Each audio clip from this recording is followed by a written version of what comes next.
Welcome back to Orange Hat Reviews, everyone. Hope you're all having a wonderful day, or night, or afternoon, wherever you are. I'm hoping it's wonderful. So, I'm bringing back the franchise movie discussions, and I figured I'm going to go big with the first one, with the first franchise. We're doing the Infinity Saga from the MCU.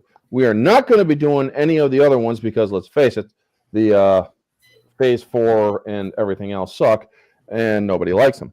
But shut up. But I haven't It even ain't watched. finished yet either, to be honest. It seems Exactly. like it's a bunch of stories that got mushed together. That's true. You mean kind of like Orange Hat's head got mushed together? But yeah, we're going to be doing Phase 1 through 3, the Infinity Saga, on Sundays. Next Sunday is Easter, so we will not be doing that one. However, the next one after that, we will be doing all of these movies in order, and yes, we will also be covering Captain Marvel, as it is part of the MCU. It I sucks, might be sick that but- day. Yeah, I know. As long as you're sick on screen, okay? Yeah, exactly. You're Give us getting your the ass in full- here. The Contributed to the cause. You're in. Give But us anyway. the full atmospheric sort of experience of it. I heart Brie Larson. I think Lethal is still. I think Lethal is still on that freaking unhealthy obsession, shall we say? Yeah, he's But- not going to kick that for a while. Yeah, I know, right? It's a good exception. Apparently I'm It's his a good twin. exception. Yeah. So before we get started, let's say hello to the chat. We got Neozoic. Neozoic has been very active in my streams, and I'm very appreciative to it. Neozoic, thank you so much, Bob. We got Jedi Padawan Trailer. Always good to see you. She's also known as Nokomo Girl on Twitter. We got Skullhound. Good to see you. Van Hope Comedy. Always a pleasure.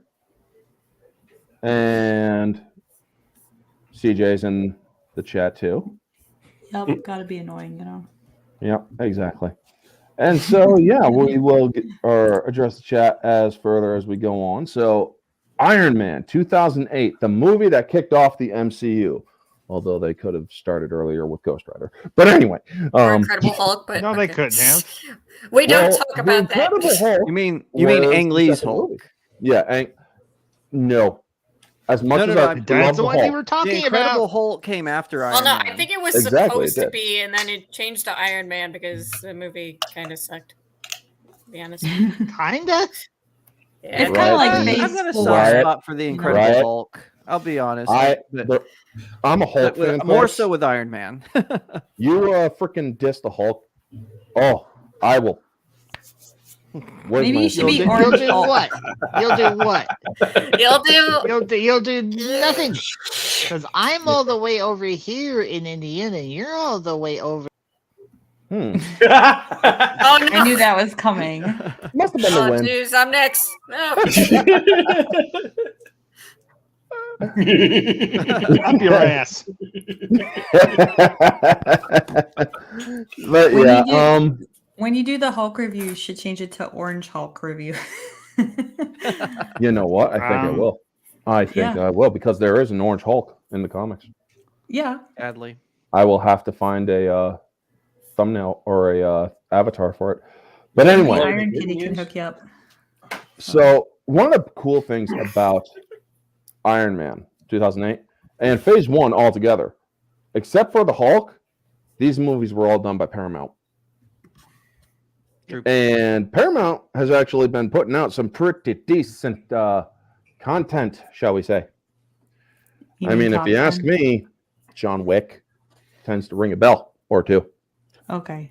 John Wick Or and four. I'll Top say their Gun. Star Trek content has been 2 thumbs down. Yeah, the Wasn't that Star great? Trek, we don't talk about that. We don't talk about But Trek past Enterprise. that's something I always point out to people when I discuss the MCU. They're all like, "Where was the big shift?" And I'm like, "When Disney took over everything, Paramount, Universal, and I can't remember the other. I think Lionsgate. The 3 of them were doing a pretty good job with their Marvel properties. I mean, they were varying in quality, but even if you take Ghost Rider, Spirit of Vengeance, I will put it up against That one was actually any good. of the Phase 4 Marvel films. I Hands like down. the Ghost I Rider would. movies. Those are pretty solid.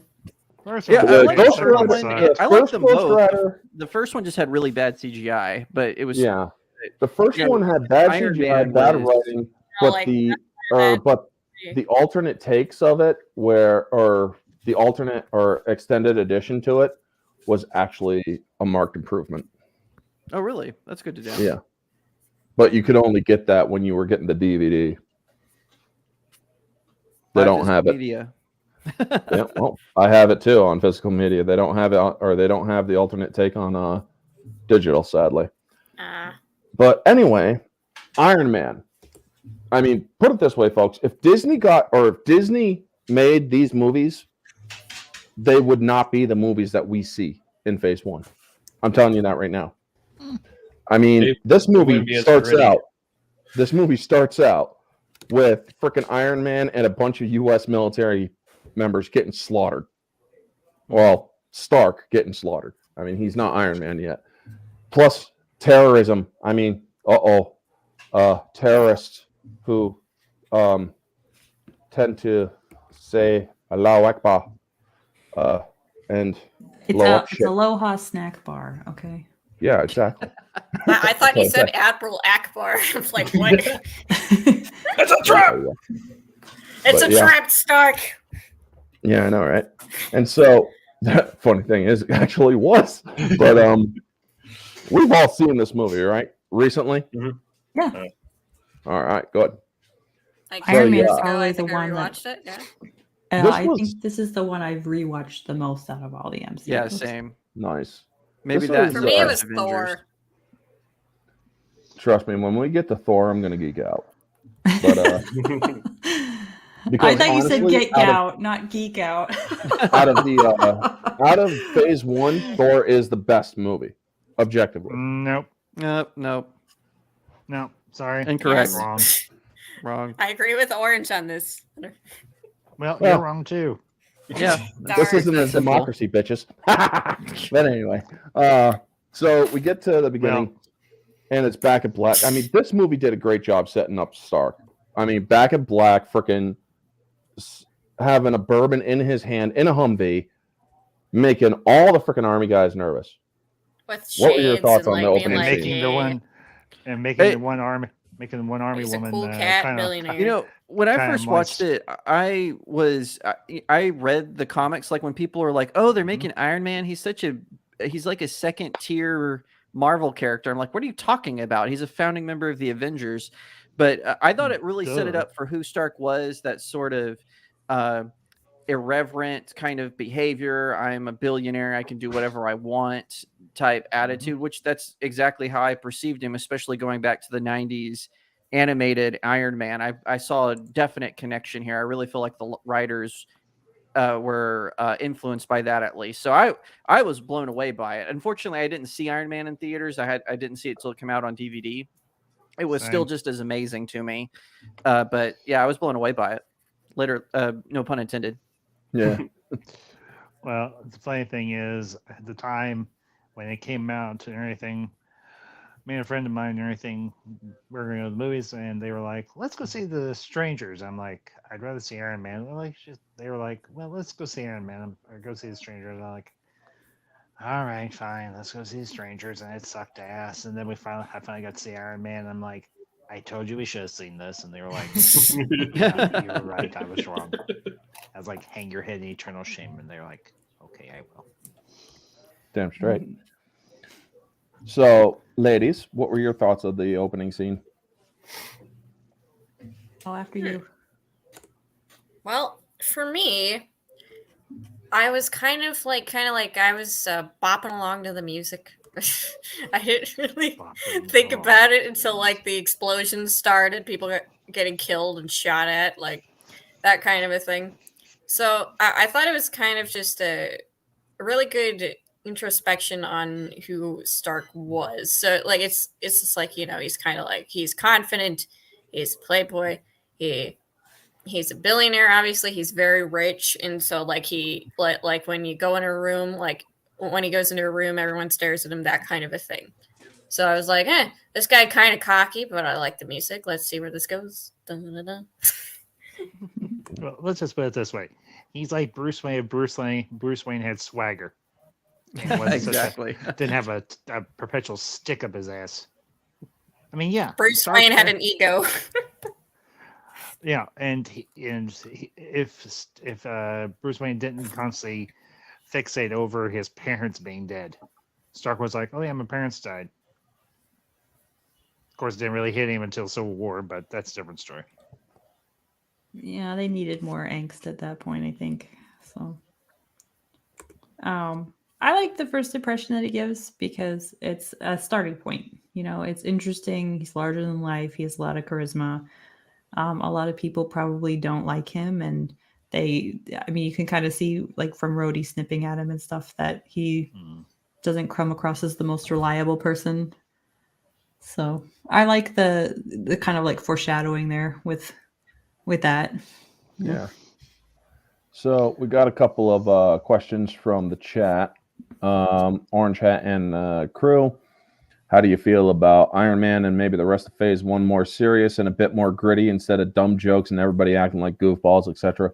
Honestly, this is why the first phase is my favorite phase, because it was more grounded, it was more gritty, it was kind of dark in certain areas.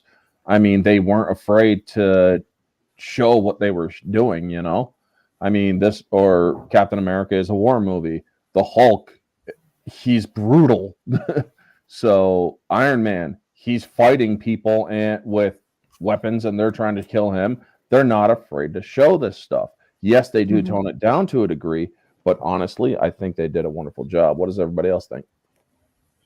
Yeah, I totally agree. I think that it gave it. It's kind of funny because I always complain about realism in fiction.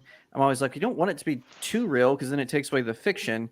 But I think that the Phase 1 of the MCU had that good balance of making it feel real and relatable without being so grounded. It's like, well, I could find this person walking down the street, right? It's it's that's one thing I really appreciated about it, and especially with Iron Man. And I kind of feel like it carries over into the sequel a little bit, but yeah, I definitely think that it has that really good solid foundation of making Tony Stark.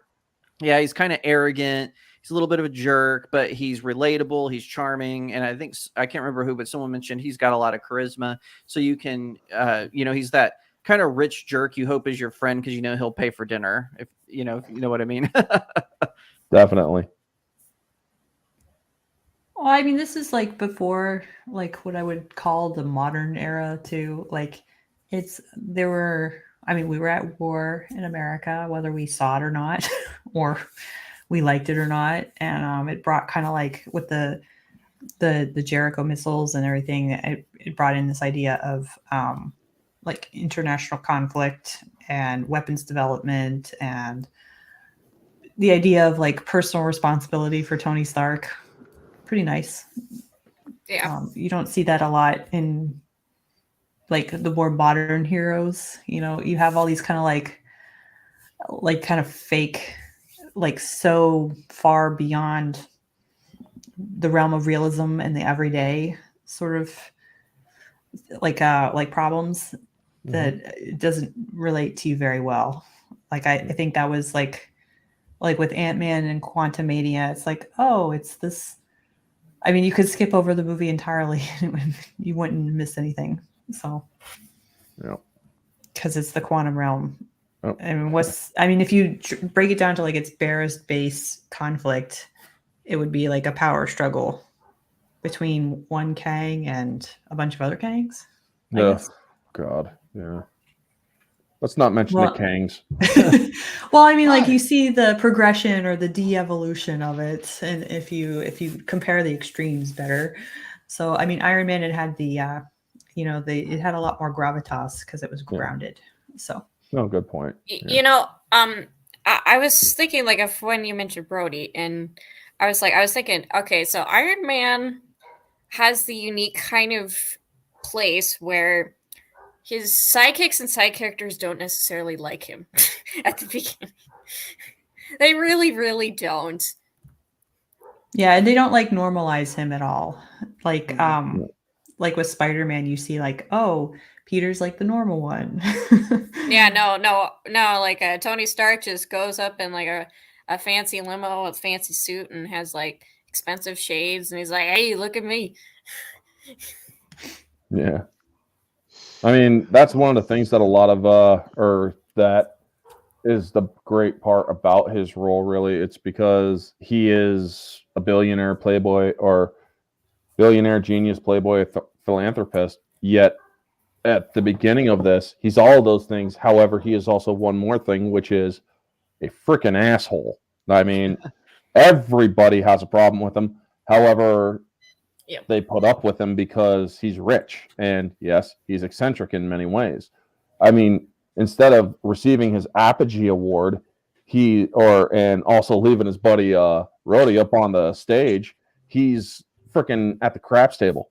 And it's like, really, man? Fucking really? And then he gives the Apogee Award to a Caesar dress-up guy at the freaking casino. I'm like, render unto Caesar that which is Caesar. I'm like, okay, yeah, that works. So Christy Everhart and the cheesy, low-grade tease of a sex scene, shall we say? It's like you won't see that in. Well, you see something more like that in the Eternals, but we're not going there. But other than that, I don't think there was any other movie that had any sort of passionate or lustful intention or inclination. Well, I'd be okay if here's they the cut that, to be honest. Well, they also did have to set up that Stark was a ladies' man. And Yes. and that he is the kind of guy that would freaking bed you and then he's one of those come and goes, shall we say. Well, here's the thing about Stark. This character was created in the 1960s, right before the Vietnam conflict or the Vietnam War kicked off. Mm-hmm. And this was something that was very much in the back of Stan Lee's mind. And, as the war started going sideways for the U.S., they were having a little bit of trouble trying to make Stark relatable because a vast majority of the American public was becoming very much anti-war. And they were able to shift the focus and shift the character in a direction that they could still use him and use what he is and everything to tell the stories they were doing. The other interesting thing is when they brought Warren Ellis in to do the Extremis storyline, he took Stark in a brand new direction, and this is something that has been very much was at the center of Stark's character arc throughout the Infinity Saga, and that was the fact that he was a futurist. He was a very forward-looking individual, and Iron Man and the universe, obviously he exists in the Marvel universe, but he exists inside of his own individual universe, and that is the universe of big business and technology and technological advancement and all of those things. And that's the thing they really leaned into for this iteration of Tony Stark. And RDJ really sold it. He absolutely sold that this version of Tony Stark and him playing him could realistically do these things because there is a touch of realism to the tech that Stark is using in these movies. It might seem a bit far-fetched, but the technology is almost there to where we could do it. It's potentially sound. Yeah, it is theoretically sound. So anyway, especially if you're Japanese. Yeah. Speaking of which, we got another one from Neozoic earlier in the chat. How do you guys feel about the changes in the comics, such as Ho Yinsen, not Yinden, but Yinsen, being Iranian instead of being Chinese from the comic, Vietnam War replaced with the Afghanistan War? Honestly, when they started off, Kevin Feige announced pretty early on, we are keeping to many of the core values of the comic book universe. However, there are going to be changes because we cannot, or we're going to be introducing some things earlier than intended. So certain characters are going to be different than what they're used or what people are used to. Because Black Widow, which she comes on in Iron Man 2, which will be in 4 weeks from now. Well, she's actually older than Captain America. She actually is or she was alive in the 30s, and she got a sort of serum back then, I believe, not a super soldier serum, but some sort of thing in the comics. I think it was called the Infinity Serum. It's the same thing Nick Fury had. Yeah. Right. Exactly. Yeah. And also in the MCU, when we get there to Ultron, I'll explain the differences there. But I accept that there are changes, and I do accept that there are some major changes as well as minor changes, because they said flat out there are going to be changes. Not everybody is going to like them, but we did what we thought was best in the situation that we had. So those are my thoughts. What is everybody else's thoughts on it, the changes? Marvel Comics had already kind of Marvel didn't do what DC did. Like every time DC wants to reboot, they always do this huge ridiculous event, right? You know, the first one I remember was they did it was called Final Crisis, and then it was 1 year later, then it was Rebirth, and so on and so forth. Marvel would just kind of do mini series where they would soft reboot things, and like in the Extremis storyline, they had already kind of rebooted Tony Stark, where it was the Afghan War, not the Vietnam War. Yeah. So going into the film, I kind of expected that. I was thinking, oh, they're probably going to go with the Extremis origin reboot, just because it's more relatable. People of my generation would be more familiar with it. So I kind of when I first heard the movie was coming out, I was expecting it. It was kind of like when they said, you know, in the Tobey Maguire Spider-Man films, they were saying, oh, it's not going to be a nuclear radiated spider. It's going to be a genetically enhanced spider. I was like, well, yeah, of course they're going to do that. They had done that in the Ultimates. I think it was called Oz. It was a chemical called Oz. And then in Spider-Man Chapter 1, they changed it to just being a spider caught in some sort of weird explosion, that kind of thing. So I was expecting it totally. Well, not only that, back in the late 90s and early 2000s, there was a lot of hubbub about genetic tampering and genetic engineering. Right. Which also made more sense. I mean, a radiated spider, how very 70s. Genetic engineered spider for the 90s. This makes more sense, you know? So it actually does make sense you think about it. Anybody else's thoughts on the changes? I think you have to keep in mind your audience. I mean, it's an adaptation, so there are going to be some changes anyway. Just from terminology, like you were saying with the irradiated spider versus the genetically enhanced. You know, that's something that is updated for modern or more modern purposes. That doesn't feel like propaganda. Yeah. Honestly, I think stories, can be improved on. And some of them are small, insignificant changes. Some of them are just from radiated spider to genetically enhanced spider, stuff like that. That doesn't actually change the core of the characters and who they are. I think that's when changes are welcome to adaptations and stuff like that. So yeah, and see, this is something I always get pushed back when, with these weirdos who are Disney shills. They're always like, oh, you didn't mind when they did X with Tony Stark. And it was exactly what you were saying, Orange Hat.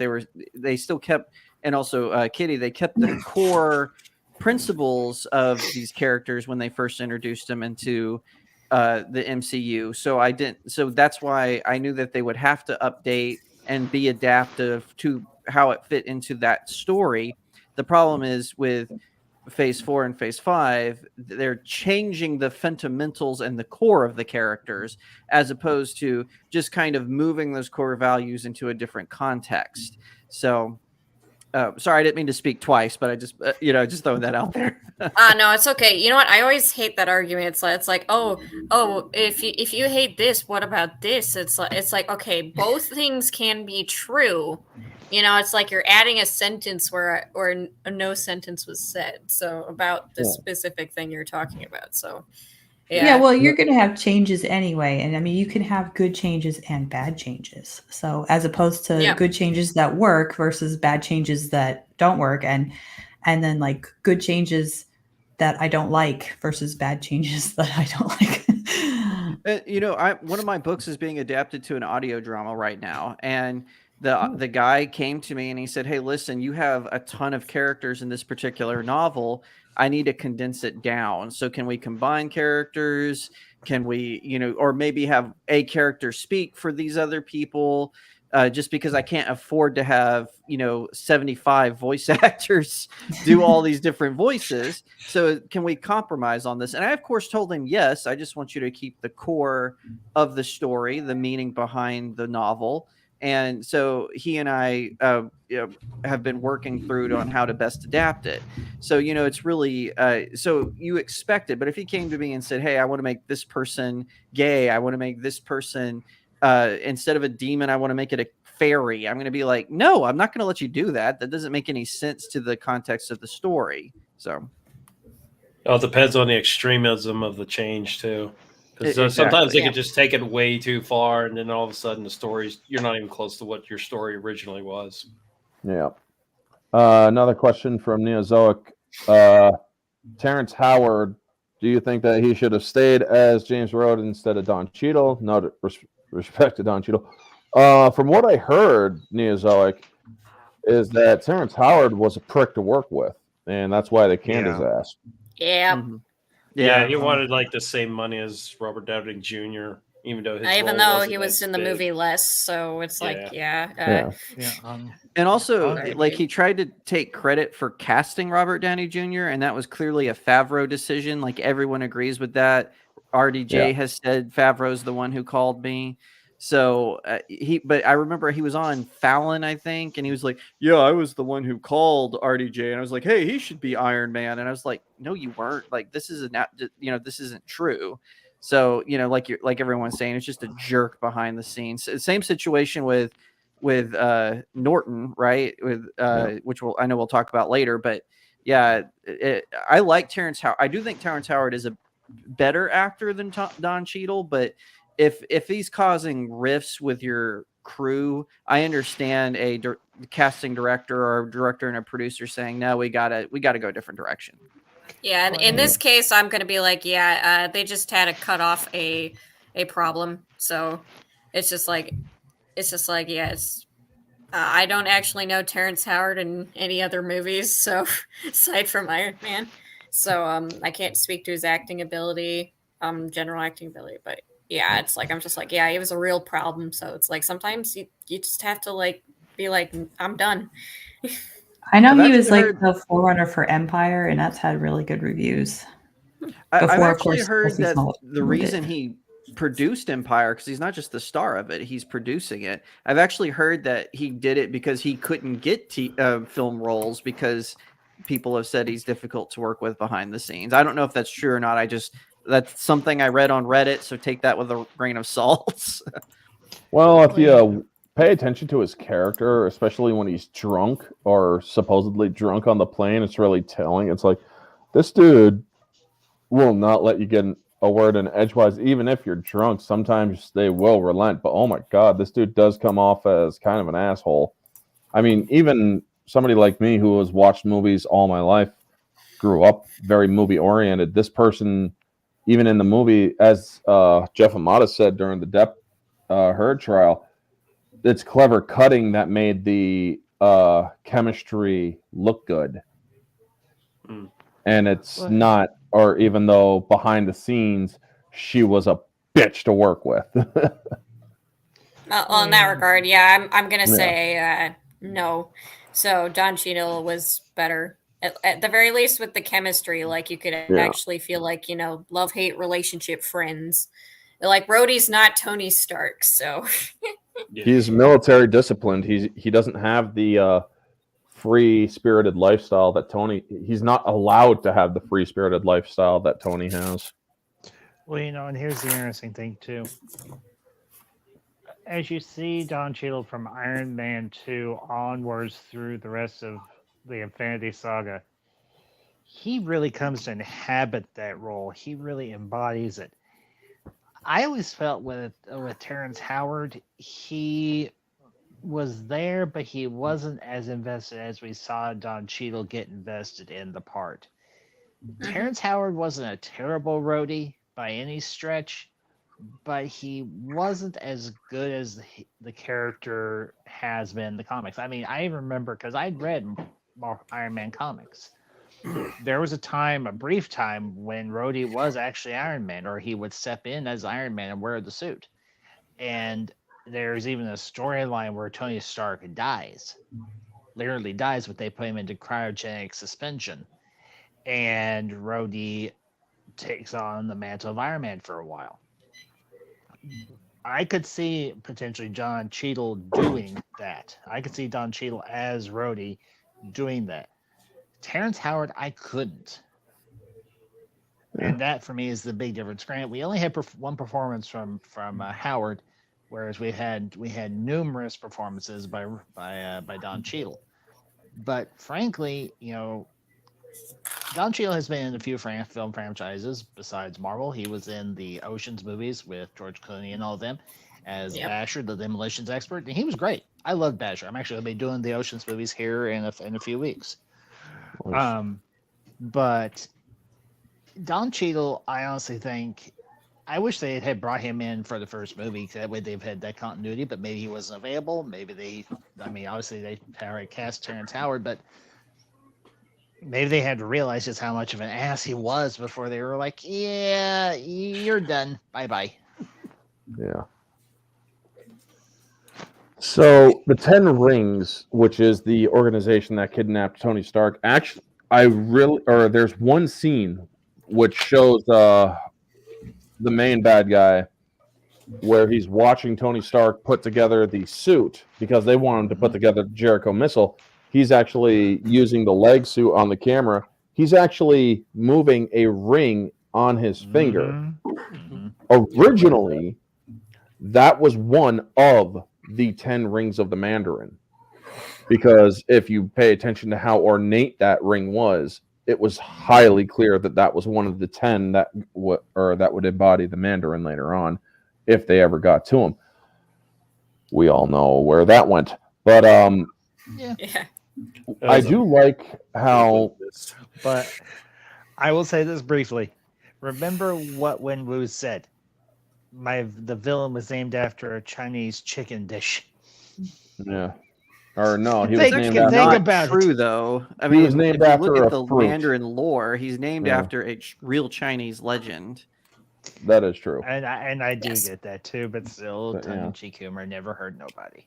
So he's a fruity boy. Yeah. Nice one, Ryan. That's nice. That's okay. That's a good one. So back into it. Yeah. Sorry. He gets, or we're gonna have to gloss over some scenes, but the escaping the cave is a pivotal moment where he makes the suit, gets out, and flies out. Now, the suit that they make, the Mark I, as he calls it, is actually a realistic look to the original Iron Man suit from the comics. Yep. Yes. Which was pretty cool. Yeah. I mean, it definitely looks like it was built in a cave, so I think they did a good job designing it. Yeah. That was his main suit for a long time. He just spray painted it gold until he got the one that we all kind of recognize. Yeah. Yep. Well, and, I'll say this: one character that we got a brief introduction to, that was Jensen in Iron Man 3. Yep. Jensen in this movie is extremely pivotal. You can see the impact that he had on Stark throughout the rest of the film, and most definitely throughout the rest of at least the first 3 Iron Man films, and then subsequently through all the other films that he appears in. Jensen was the catalyst, because when he says, "This is a very important week for you, Stark." Yep. Or is this going to be? Or he also tells him, "So you're a man that has everything and nothing." Nothing. And then when he's dying, he also tells him, "Don't waste it. Don't waste your life." And that is a great thing, because what does Stark do when he gets back? He freaking shuts down the weapons manufacturing element of his company, which is basically the biggest part of his company. Yep. And we also have Jeff Bridges and Gwyneth Paltrow. Gwyneth Paltrow, as much as she is a crazy freaking person in real life, honestly, I think her role as Pepper Potts was very well done. Mm-hmm. I agree with she that. was For- incredible as Pepper. Yeah, she's a very It was good really Pepper good. Potts. When she's not too busy selling candles that smell like her hoo-ha. or We're weird egg. running into skiers. I think one of my all-time favorite quips by Pepper. I do anything and everything that Mr. Stark requires, Including taking out the includes trash. occasionally taking out the trash. Hey, I was gonna say it, you ass. Well, Van Hope actually beat you to it in the chat, Yeah, I know, and that's okay. but it was the perfect comeback to Christine Everhart because she's like, he still has you picking up the dry cleaning, looking at her like, yeah, I'm freaking Tony Squeeze now, bitch. Bitch, you're a one-off. He literally left you in bed, not knowing what to do. He didn't care about you. Yet somehow Pepper is still among his staff. Well, of Makes course, you because think. she Didn't keeps she, him like- on his toes. Yeah. Didn't she like walk in on him with another lady or something? I don't remember. There was deleted A joke about scenes. it. Yeah, there was a joke about it. There was also a deleted scene where he was at his own birthday party or some sort of celebration where he flies out as Iron Man, and she catches him in the suit there. But in the movie, they have him coming out after he got back from Golmira, or from blowing up Golmira. But Let's be honest, Pepper, you've caught me in worse positions than this. yeah. Okay, you know what? Okay, about Gwyneth Paltrow. Okay, so about being crazy in real life. Okay, so this is the ironic thing about this. It's like, okay, so there's a show called Iron Man Armored Adventures. Oh god. So Oh, Basically- I remember when that came out. basically, think X-Men Evolution. Everybody's almost everybody's a teenager, and so basically, Pepper Potts in that show was literally insane. I'm not joking. Aren't most teenage girls at that time? I was gonna Yeah, say like, she's this not is- really insane so much as Hey. just really annoying. No, she's literally insane. She basically spies on Tony. She basically it's like she's like spies on everybody, and then she's like, oh yes, and I got this thing, and it's this thing happened, and then now I got this thing, and let's go, come on. Okay. So it's just a meme. Like the whiplash I experienced as a kid, going to the theaters to see Iron Man, and then going to check out Iron Man Armored Adventures like a year later, and just seeing that Pepper Potts, and I'm like, huh. Fun fact: Sam Rockwell, who played Justin Hammer, was originally going to play Stark, but until RDJ's screen test, Favreau changed it up. Also, fun fact number 2 from Neozoic: Mandarin was supposed to be the original first villain, but replaced with Obadiah Stane due to fantasy elements of the character. Although continue to the next comment. Jesus, I just pulled a Biden there. No, you didn't, because you're smarter than him. That's not hard. You're still Of cognitive. Mandarin. You didn't the ask for Mandarin ice cream. brains Are not magic, but an alien technology. Don't yada yada. That's important.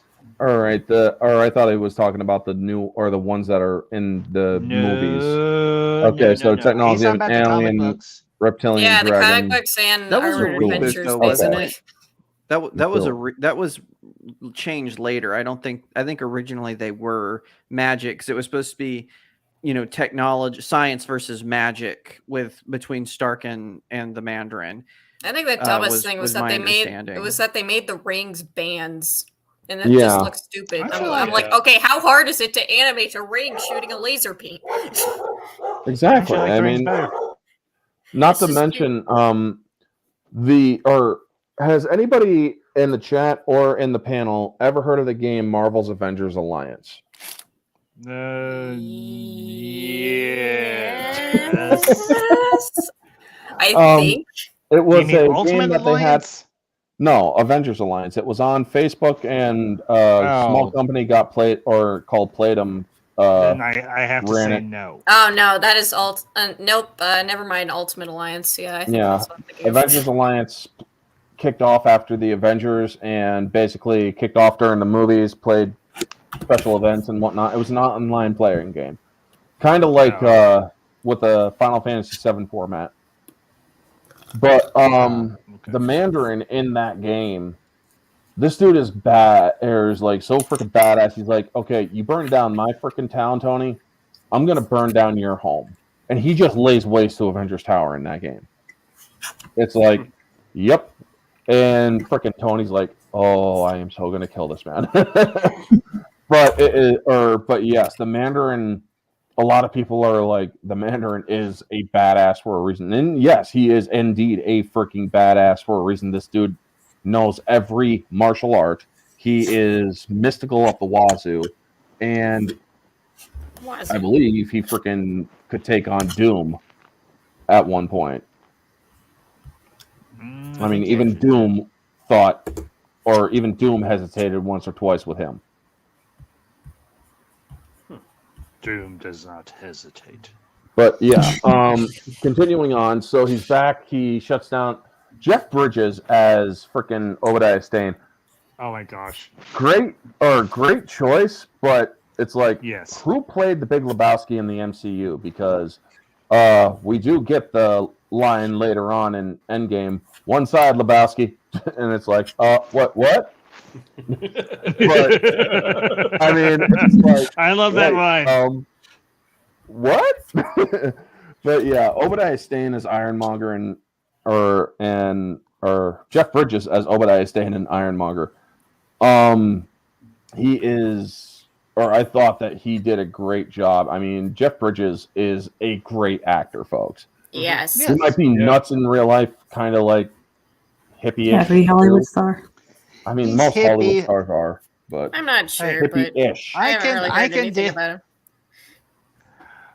I can take a little bit hippie as long as he's, not a jerk about it.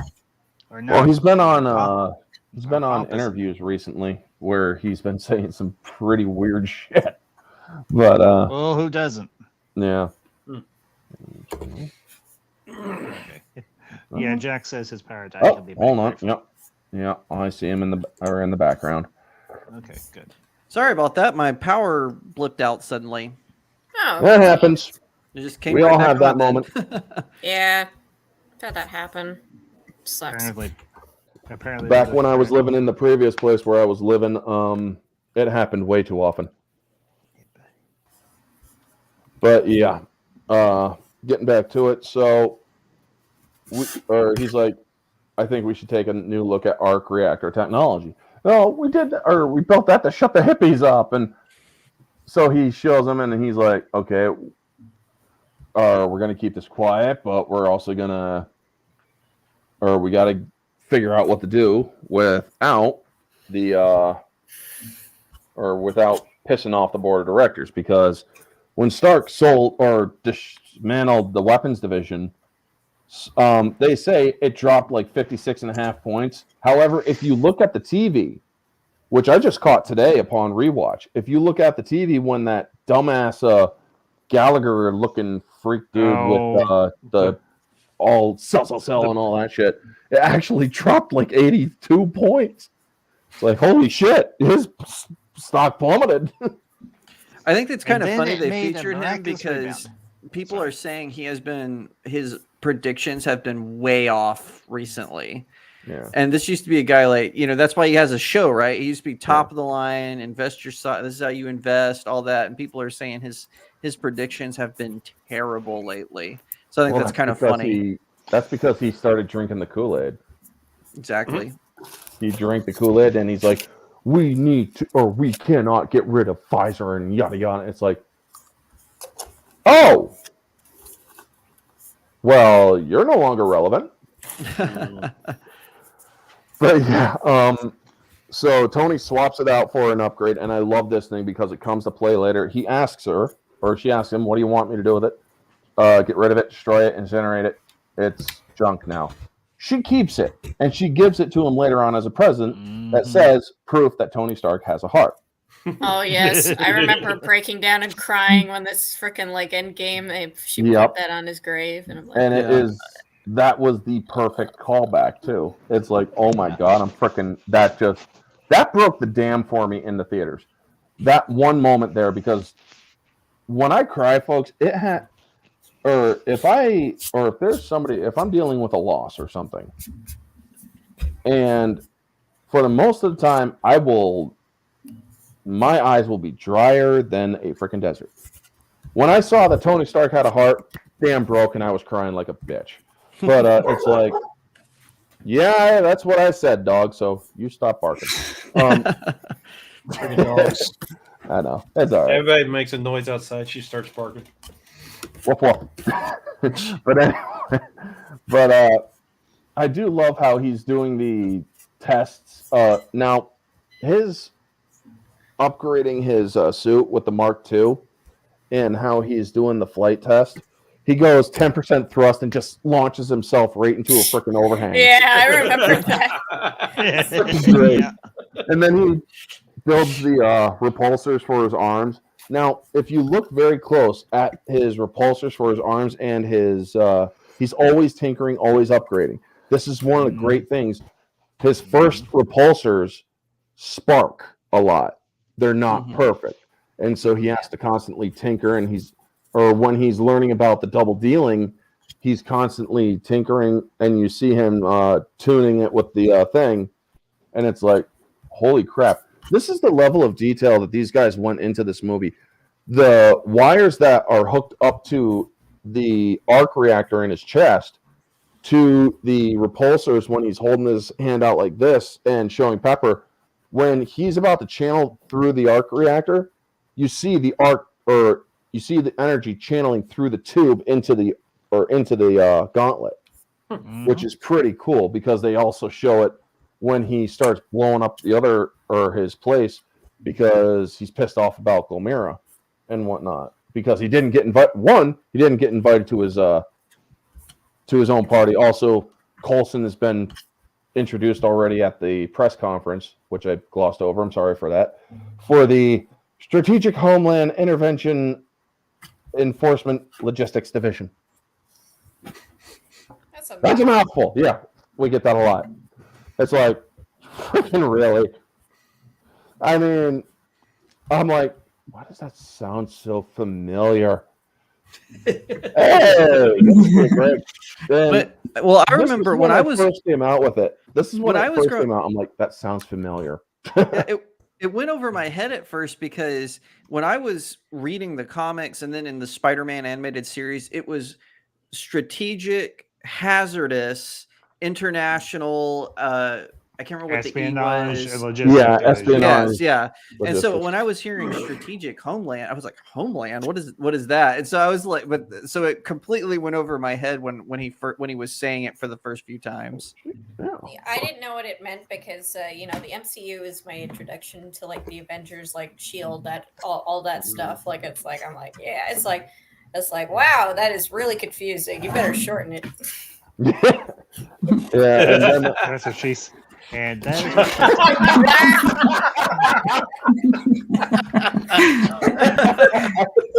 that's usually what I say. That's usually so what my you're line. saying. So what you're saying, Kitty, is that Iron Man popped your Marvel cherry. Yep, yep. Cherry. Well, I mean, we had Spider-Man before that. It just wasn't in the MCU, so. Yeah, like maybe like a cherry bomb that kind of like set off like, oh, this is all Marvel. Okay. I had experience with like the. Well, I don't know. Like, I guess I just didn't think about it until like it showed Marvel in big bold letters on the screen. And my first, at least the first Marvel movie was not Howard the Duck. Hang your head in shame. Howard the Duck. I didn't even know. In the beginning. I remember watching in the beginning. There was. Oh my god! The duck. Right. So. Yeah, it's like I did like I had like X-Men animated series, Spider-Man movies, like Ed Norton's Incredible Hulk, that kind of a thing. But it's like I didn't really connect the dots that it was all Marvel because I was a little kid, right? It's just like cool. It's like there's these awesome superheroes. until like the MCU, and that kind of kicked up my love of superheroes, that kind of thing, indulging in Well, I think mass it was a on good it. time. I think it was a good time for superheroes too, because that was like after 9/11 and we were at war, and we want heroes to come in and just kind of sweep everything away and save the day. And bureaucracy They look doesn't actually good do doing that. it. So Late yeah. 90s gave us the Well, death of Superman. 2001 gave us 9/11. And then 9/11 gave us other comic books which showed the superheroes effective. Were like, oh my God, how could we not see this coming? It's like, because you're freaking comic book characters. This had no place in comics. When I saw that, and when I was in high school, it's like, this should not have been put in comics. I'm sorry, that just should never have happened. Well, I in thought my the issue opinion. was more about uplifting the firefighters and the first responders. I didn't really feel like it, because you didn't really feel the effects of it in later issues. But I do see your points. But I feel like that issue, it was Spider-Man, right? It was Amazing Spider-Man. Yes, they had it felt on both DC and right. Marvel. DC seemed to milk it a little bit more. I felt like the Marvel was more trying to, we're gonna, because I think they donated the proceeds, which at the time was significant. Now it's not, but I think they even donated the proceeds from that issue to the first responders. So that was back when they actually gave a crap. So I don't feel like it was meant to be exploitive. Now, like I said, DC, it was very exploitive. But I feel like Marvel handled it with care, because, like I said, that's back when they gave a crap. Yeah, Marvel had no shame when it came to politics, because they had freaking comics where George Bush was in the freaking comic. They were bitching about here's him. the other thing. Oh, just remember though, it was Barack Obama who appointed Norman Osborn as the director of S.H.I.E.L.D. So I actually always thought that was kind of funny. That is absolutely hilarious. Well, yeah, it actually DC has a bad habit of libs shooting mad, themselves because in they're the like, foot. hey, So why does is Marvel. Obama working with Norman Osborn? He wouldn't be with Norman. I thought that was Obama Superman. Well, here's the thing. Both comic industries, Marvel and DC, had a very bad habit of shooting themselves in the foot when they delved into politics. Supergirl, I did a video way back about the big shooting themselves in the foot with Supergirl, where it's like their president is an alien and Democrat, or she's like, okay, but she's also a Democrat. And then you have in the third season, they're building a wall to keep us. It's like, so the Democrats are building a wall. Holy shit. Kind of, you didn't just shoot yourself in the foot with the 22. You took a freaking 12-gauge shotgun, put it right against your foot, and pulled the trigger. I don't know. All those people coming in could have been Republicans. So. Well, I remember in the gun control episode where Martian the Manhunter goes in to confront the shooter. Yeah. And so I'm like, the whole point of their thing was, if you just confront these shooters, they'll surrender, right? Because that was a big talking point then. And I remember when Martian Man, and I'm like, so they send in the most powerful character in the show to confront him. It's like, send in Jimmy Olsen. And then let's see how this plays out. So of course, it's going to play out differently between those two characters. So yeah, you're absolutely right. Hey, getting back on track. Sorry, folks. Okay, yeah, it's just like we're talking about DC. Neozoic. It was inevitable with Jake on the stream. He's a Batman. Iron Man being selected for preservation in the United States Film Registry in the Library of Congress. Good choice, because it kicked off a franchise that a lot of people love. Sadly, the franchise is kind of going downhill. But all things must come to an end. Hey, at least we got a complete saga of good stories and stuff like that. Indeed, that I will give it, Although it did start heading downhill at the end. But I will say that was a good choice on there. But getting back to it, let me get rid of that. Where the heck are we in the story right now? I think the last time you said Iron Man was coming out and. Oh yeah, he had to do the test for the flight suits, and he did the flight test 1, and then he does the flight test 2 with the icing problem. Yeah, I'm gonna be honest. I think this movie did really whoever did the research for how the technology would work. Like they really went really put a lot of thought into how the technology for the suit would work in like real life. Oh yeah. They probably brought in Definitely. experts, people Oh, that have they- been looking into Yeah, this. The engineers, amount of something like CAD that. drafting. Like, yeah, I The wouldn't amount of- doubt it. The amount of computer-aided drafting, which I actually used to do a lot of back in or about a decade or so ago. I did a lot of computer-aided drafting. When I saw the ending of the movie where they're showing the drawing designs and whatnot, I'm like, that's the kind of shit that I did. That's pretty cool. So that's a moment of professional pride with me. And it's like, nice. But yeah, one of the great things about Tony, he's constantly, even Bridges, Stain says it, he's always working. His mind is always there. And there are so many lines that even come to play later on in the movies, like in Avengers Endgame. But will you be able to rest? Or you can rest now. Or there's movies, or he's not sleeping. He can't rest because he's constantly aware of the next threat. He wants to be able to handle what comes next. That's the wonderful thing about Tony Stark. And it started all in this first film. Yeah. When he does the Mark I, he's tinkering it up to the Mark II. Then he, through trial and error with the icing problem, he gets the Mark II, and he's like, okay, we're going to have to use a different metal and alloy. We'll also do a little bit of different painting or a different paint job and whatnot. And then he goes over to the he goes over to the party while they're manufacturing, or while Jarvis is manufacturing the suit. And I got to say that Jarvis being done by that's the next movie, Van Hope, by the way. I see that in the comments. That's the next one, or that's the third Marvel movie, but the second Iron Man movie. But at the party, he sees Christine Everhart again, and it's a lot of what people don't realize. He was in captivity for 3 months, not a week, not 2 weeks, 3 months, and he's like, Carrie, Christy, right? I was just wondering if I could get a reaction of you. Panic would be my current reaction. And so she actually shows him the pictures from Gomera, and he's like, what? This is a big wake-up call. I mean, not just what happened overseas was a wake-up call for him, but an even bigger wake-up call because the board locked him out of making any sort of decisions. And it turns out that it was Stain who did it. He's like, Tony, who do you think locked it out? I'm the one who filed the injunction against you. Because Stain doesn't really want to relinquish his power at Stark Industries. He wants the throne. That's why he was working with the 10 rings. Yep. He wants to continue making the weapons. It's all about the money with him.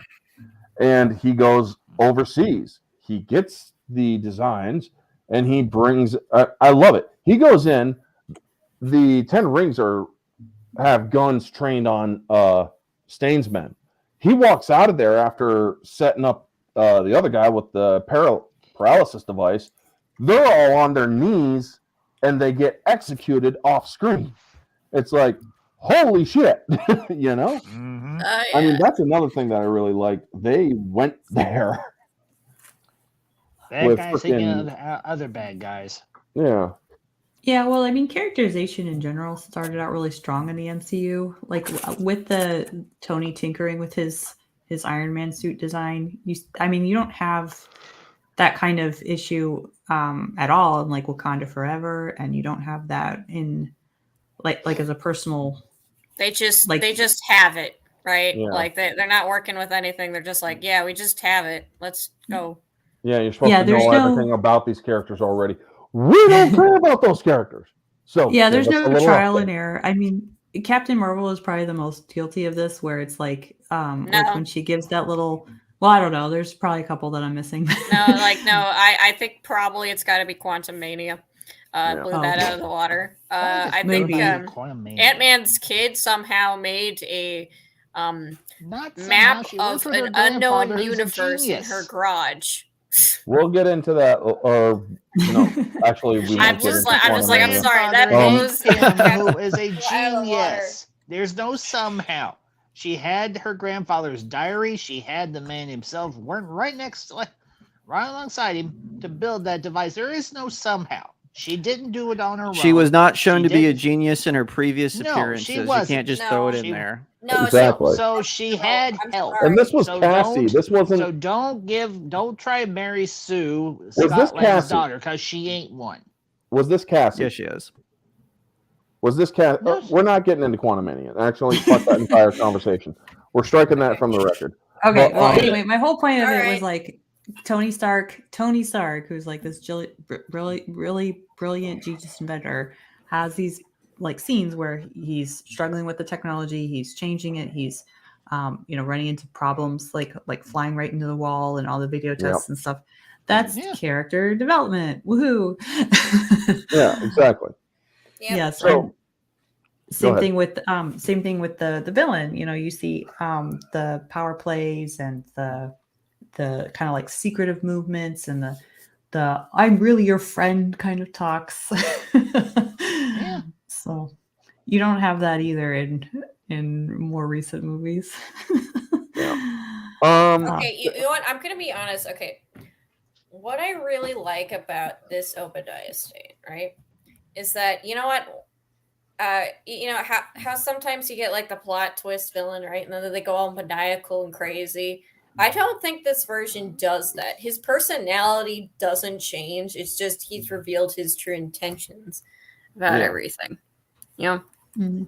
That's actually one of the things that I really like about this character and about this or about Obadiah Stane is that he's greedy as hell, but he's only allowing it more to be shown in the movie.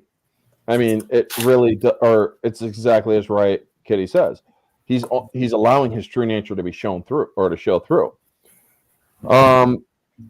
Neozoic asked, "Did you think the first Iron Man suit Mark III was the best one? Not because of not because it is ironic, or I'm thinking he meant iconic, but because it felt like an actual armor with a combination of CGI and practical effects." It is ironic iron. No. Honestly, I think that Sorry, Nizo. I'm more partial to his nano suits, to the nano Same. suits. I like the Avengers one, I think. And we'll get to those as we go through. We did skip over his introduction to going over to Golmira. I do love how he flies over there, and Oh yeah. he just freaking. It's the CGI for when he lands and blasts a few guys, and where he's going here, and then it does get a little shaky where it shows like this. His arm kind of shakes a little. I'm like, looking at it now, even upgraded to 4K, you can actually see a little bit of where they did not have perfect CGI, but it still works. I mean, especially early on in the MCU. And I absolutely love when he pulls out the guy that was hiding. And he's like, "He's all yours." And then he gets a blast fight. He gets hit with a tank or tank missile in the face. How did he survive that? Well, the suit of armor is stronger than a tank shell, obviously. I mean, Yeah, pretty much. Titanium alloy. That scene is absolutely, positively iconic. When he gets out of that crater, and it's just the close up of the face. Even though it's emotionless, you can tell. Oh, he's pissed. Yep, he's like, he's about to do some bad things to bad people, and he's like, tank missile, and then he just like a walks badass. away. Yep, Just the walks away, iconic that's walking away. That was a really good Big scene. missile, big explosion. Yep. And it's glorious, and everybody in the audience cheered. He had the bunker buster Glad it. before freaking Hammer And then he ever like thought of it. walked out. It's like, and then there was like explosion behind him. Like, Yeah, Cool guys don't Yes, look at don't look at explosions. Exactly. Don't have to. Especially when you're trying to Exactly. start, They you don't walk have away to from look the because you know it's explosion. gonna go boom. Yep. He's like, okay, Well, you're you done. know- Well, it's a callback too to that first scene with the Jericho missiles, where he's just kind of standing there and it's happening behind him. Oh, But you can see that Yeah, he's yeah. evolved This as a explodes character. behind him. Everybody else ducks, and he's just standing there. Bro, that became like We're a awesome, meme. man. I still see that meme. It's like, oh, it's like Tony Stark raising his arms up. It's like, Exactly. For your That's consideration. the one that I one get chat that. used for the tweet, actually. Yep. Or it's like, we're live. We're live. behold and he's like, me. and he's like, sorry, right? Go ahead. I was just like, joking. behold me and my Yeah. big guns. Yeah. Well, here's the thing. That line by Stark, is it better to be respected or feared? Or fear. Why Go ahead. why can't we have a bit of both? Yep. It's the way Is it too much Yeah. to ask we've for done it. both? It's the way my dad did it. And it's worked for us very well so far. Yep. And then So he goes Dad and builds did a it, so suit. America does it. It's worked out pretty well so far. I'm sorry, I recently watched this movie. It's that fresh. So did I. I So can did quote line. I can quote it line for line. Okay, all right. One line, and everybody will get this. Looking good, Hef. Yep. It's our first Stanley MCU cameo. cameo by Stan Lee. Yep. Oh, God, he is missed. After he died, everything went to shit. But Well, you had No. to follow Grumpy Cat, Jeez. so bunch of Yeah. pessimists. I can't remember. I think my favorite Stan Lee cameo was when I don't remember the movie off the top of my head. It's like where he's in a library or something, and like there's like classical Spider-Man music playing. 2. Oh, the Amazing Iron Spider-Man. Man. Wait. Amazing Spider-Man 2. Oh yeah, no, I No, love Amazing it's that. Amazing Spider-Man. No, it's Yep, Amazing first Spider-Man Amazing. Yep, 1. Amazing Spider-Man 1 with the lizard. Yeah, the Amazing Yeah, Spider-Man one. I and love Lizard and that. Spider-Man are working. Yep. My favorite Stanley cameo is actually in the Fantastic Four with Jessica Alba. It's a terrible movie, obviously, but the reason I like that Yes. cameo is he plays a character that he created. That Baxter Building mailman is actually a character from the comics. So that I like that cameo has kind of a special place for me because it's like, oh, he got to actually play one of his characters, even even just for 30 seconds or however long the scene was. Okay. And then he my played himself in the second Stanley one. cameo. My favorite Stanley cameo is actually Into the Spider-Verse. I think it. I was gonna say the same thing. Yes. Yeah. Okay. That's so okay. he's like, Yes. he's the one that sells, Miles The suit to mask, Miles.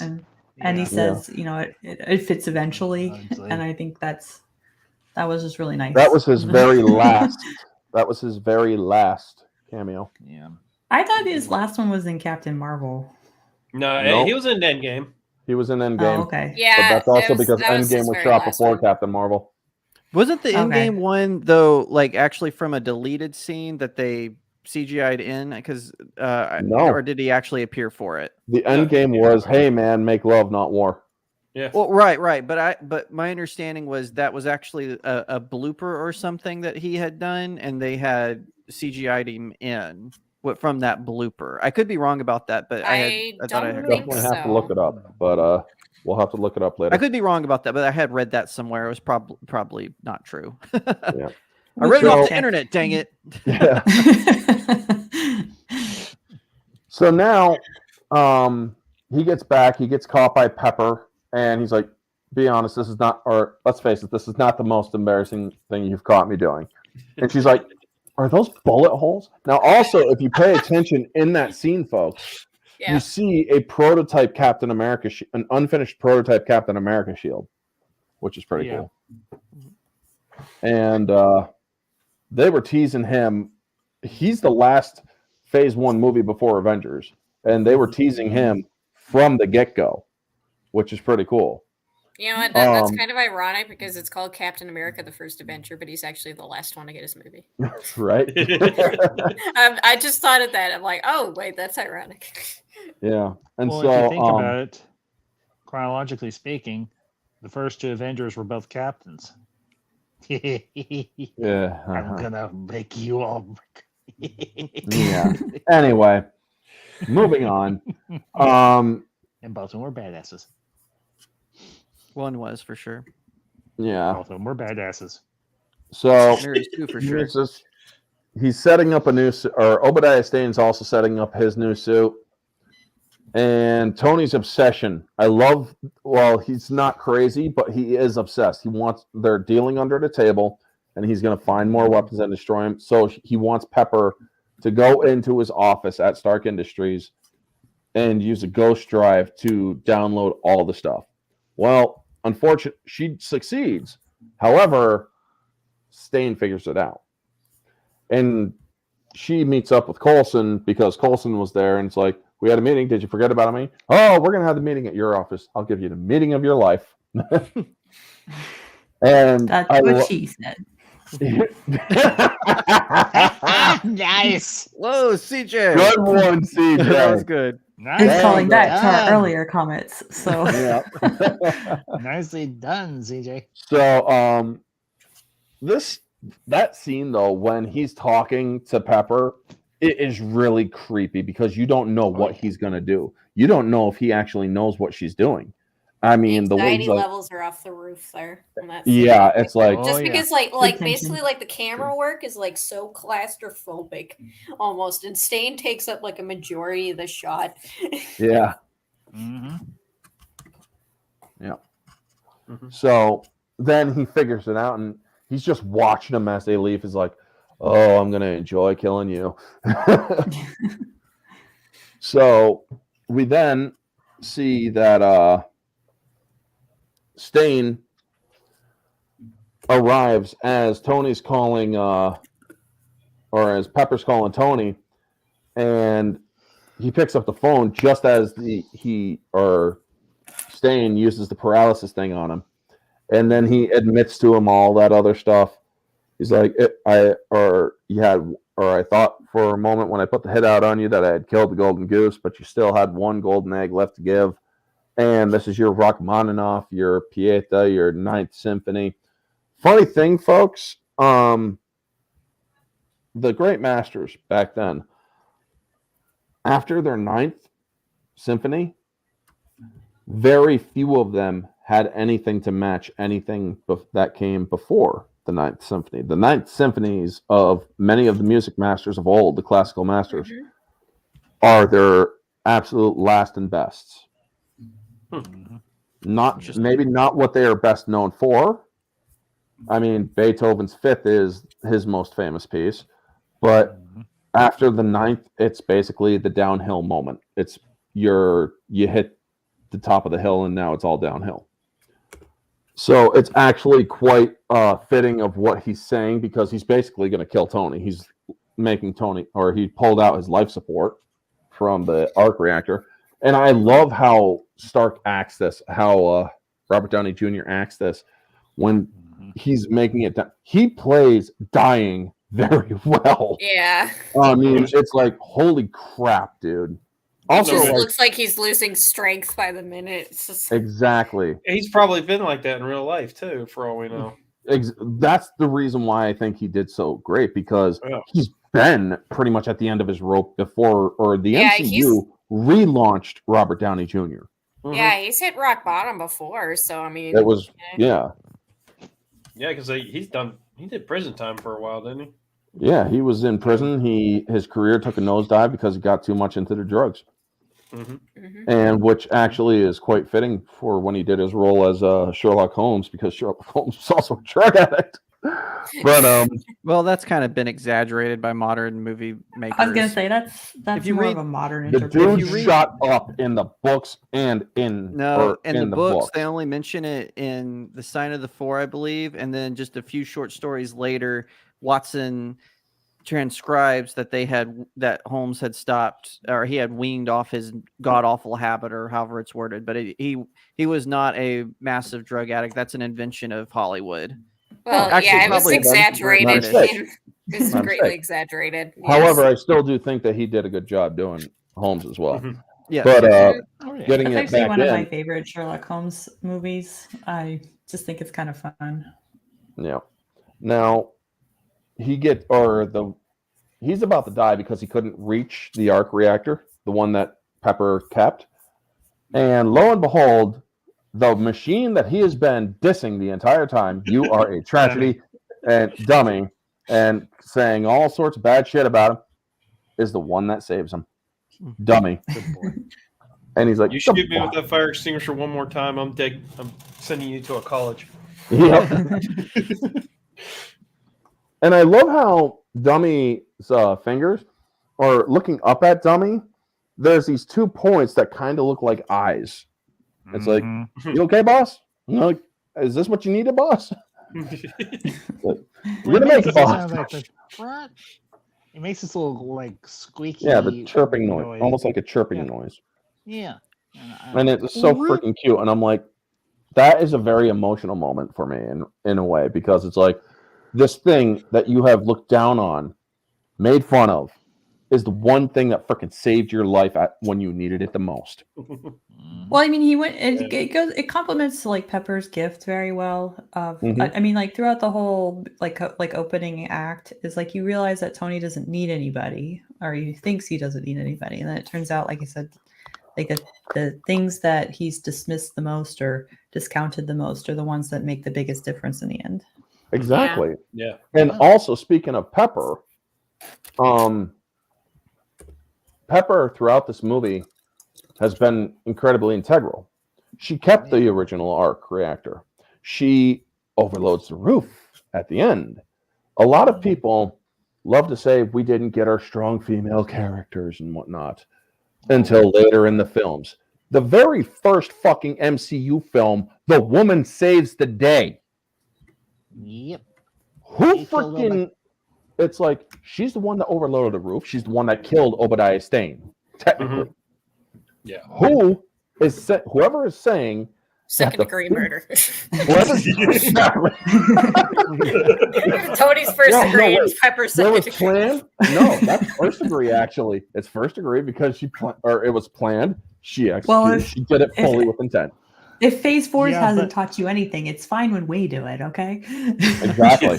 But, I mean, a lot of people love to say that whole thing, and it's like, how can you guys say that when every woman in the MCU from the very first movie onward had very integral roles? I mean, and I will explain these as we go forward, folks. Believe me, I will, in each movie, how they are so integral that the hero wouldn't have succeeded without them. Well, it's like so like Jake and I, our friend Faith Moore has the Disney Princess book, and it's the same thing that she says about Disney Princess movies in her book. It's like a lot of these like there's a lot of large criticism about how they're like just princesses waiting for a prince to save them, but they actually do a lot of things that are like their choices, and they determine their own destinies.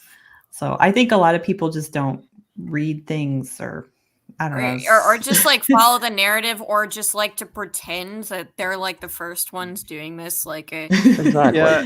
I have this theory that a lot of people who criticize these classic stuff, or I'm real big into anime. Anyone who watches me knows this.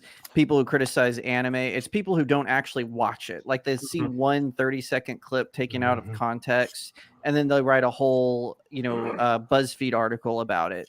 I've actually seen posts. Posts.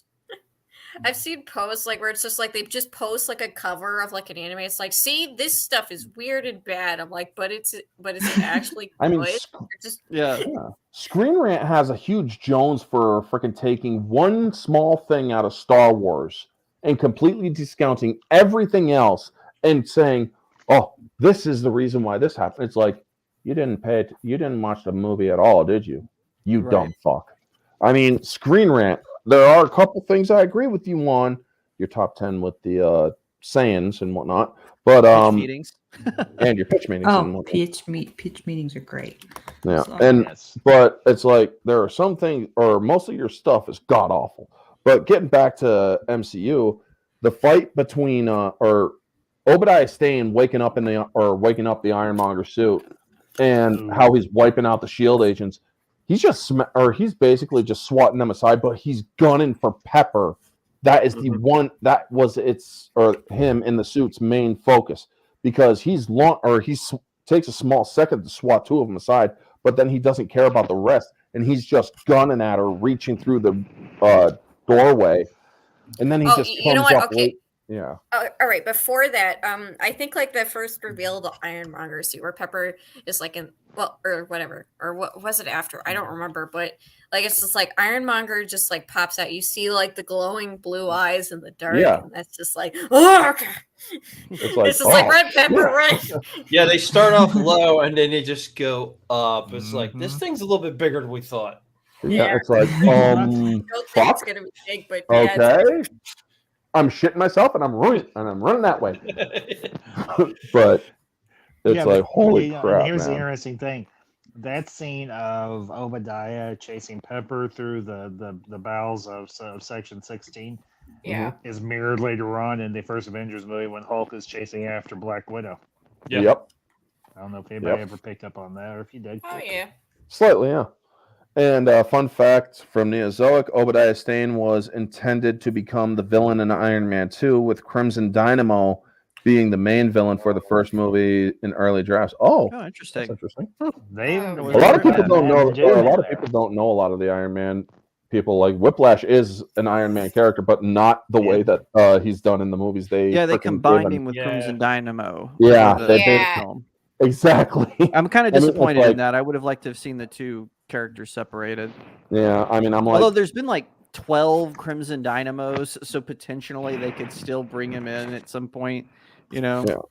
Well, there's also Titanium Man too, who I'm like, Madame Mask. you know, Madame Mask, or Oh, yeah. there's so many of them. But the fight Yeah, like between I don't know, like Tam Mask in the MCU, I was just so disappointed. Name only, nothing else. So yeah, eh, the fight between Stain and Stark, Stain and Stark, Stark on the Stan. highway. Yeah, on the highway. Are you Is reading my mind or something? pretty freaking. I don't know. Maybe we're telepathy linked. Telepathically We're linked. all a hive mind here. But It's the hats. Um, It's got to be the you hats. all It's the get on hats. my head. It's the hats. I'm My telling you, face. folks. We're all of one. Glasses for We're the me. hat crew. We're the hat crew. But anyway, the fight between, I do like in the making of, they actually had the thing where they show Stain coming up through the ground in the suit, and he's saying your services are no longer required. Now, he actually says Pepper Potts or Mrs. Potts or something after that, but they ended up cutting that out, and for a good reason too, because it does seem redundant for him to even say that or to even say her name. But I do love Stain crashes into Oh it, yeah. and I'm like, damn, dude, this dude is just going. I love the sounds that they had for the bigger Ironmonger suit, Mhm. where it's like kind of like almost like Hulkish, really.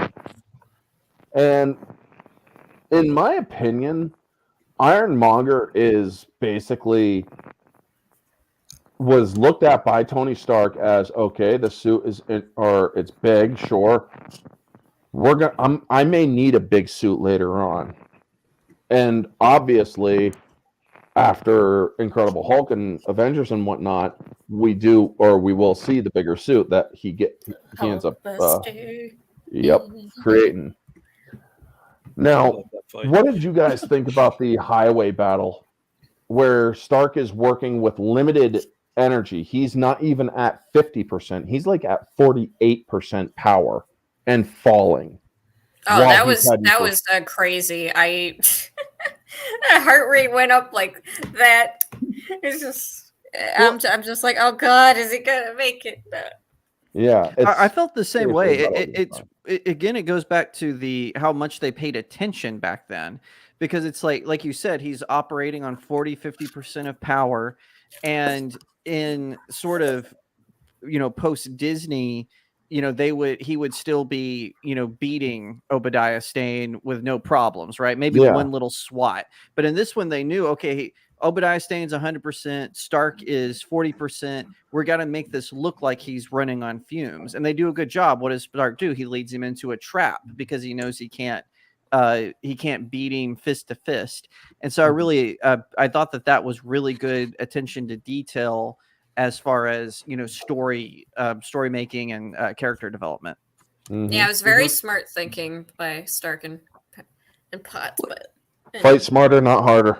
yeah. Well, and think that- you have the emotional additives of like Tony's trying to like save all the people on the highway in the cars, and Obadiah Stane obviously doesn't care. So you have the kind of like the mirror image of yes, this is a good guy versus this is a bad guy. Yeah. And so we then get the sky chase, and I love how Tony, he has Jarvis, but he only uses Jarvis for like off or to handle certain things that he doesn't need. And he tells him, I know the math, just do it.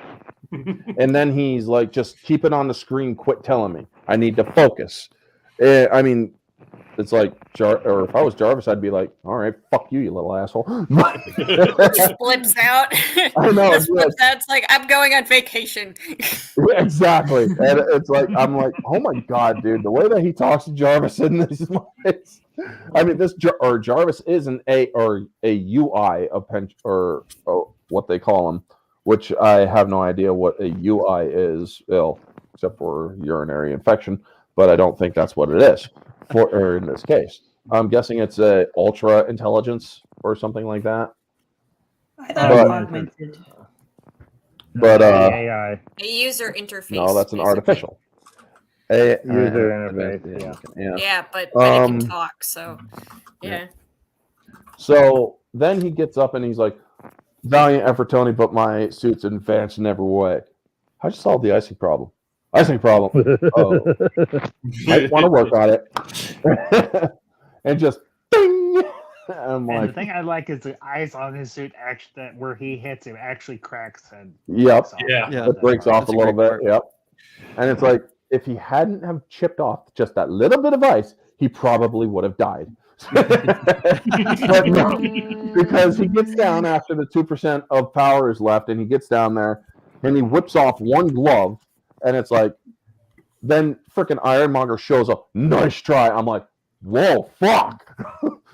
I mean, when I saw that in the theaters, I'm like, oh shit, because I did not expect that to happen. Because he just drops in and he's like, nice try, ready to freaking pound, and it's like, oh crap, and then he's like, oh. Yeah, he goes to use his blast. He He's goes, up there. he's like, oh. His reaction is like, oh shit, basically. But this is where he's thinking. He's like, "Boss, this isn't working. I need you to blow the roof. Or we're gonna have to overload the roof."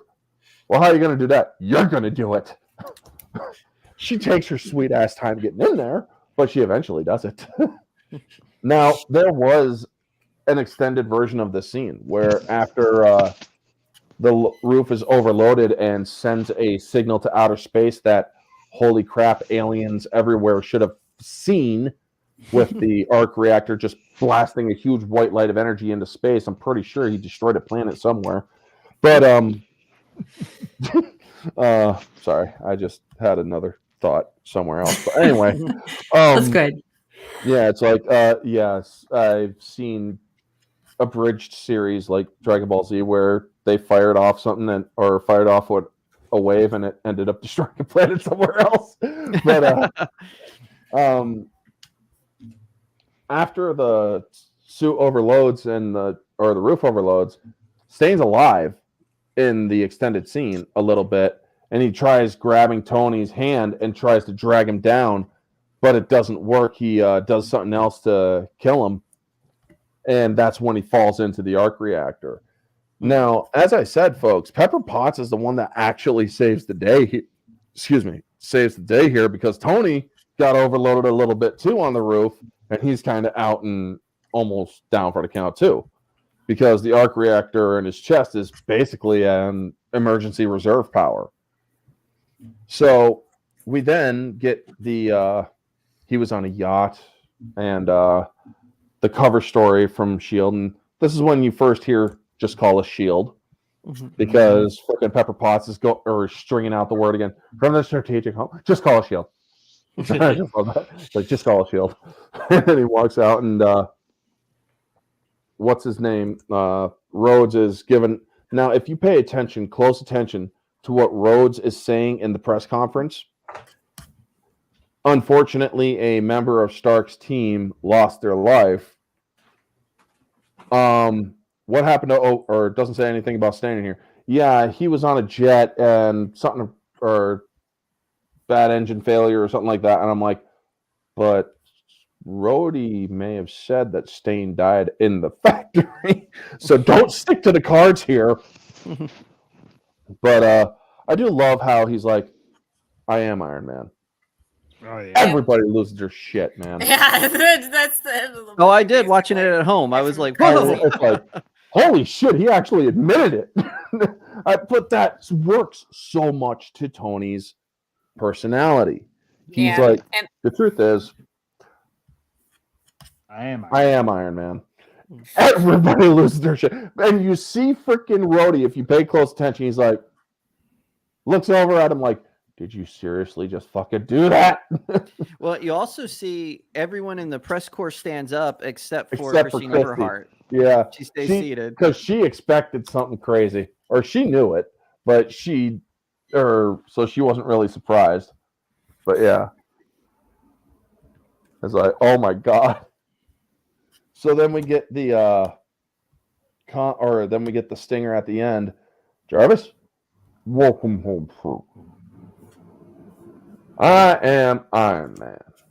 Mr. Stark, you really think you're the only superhero out there?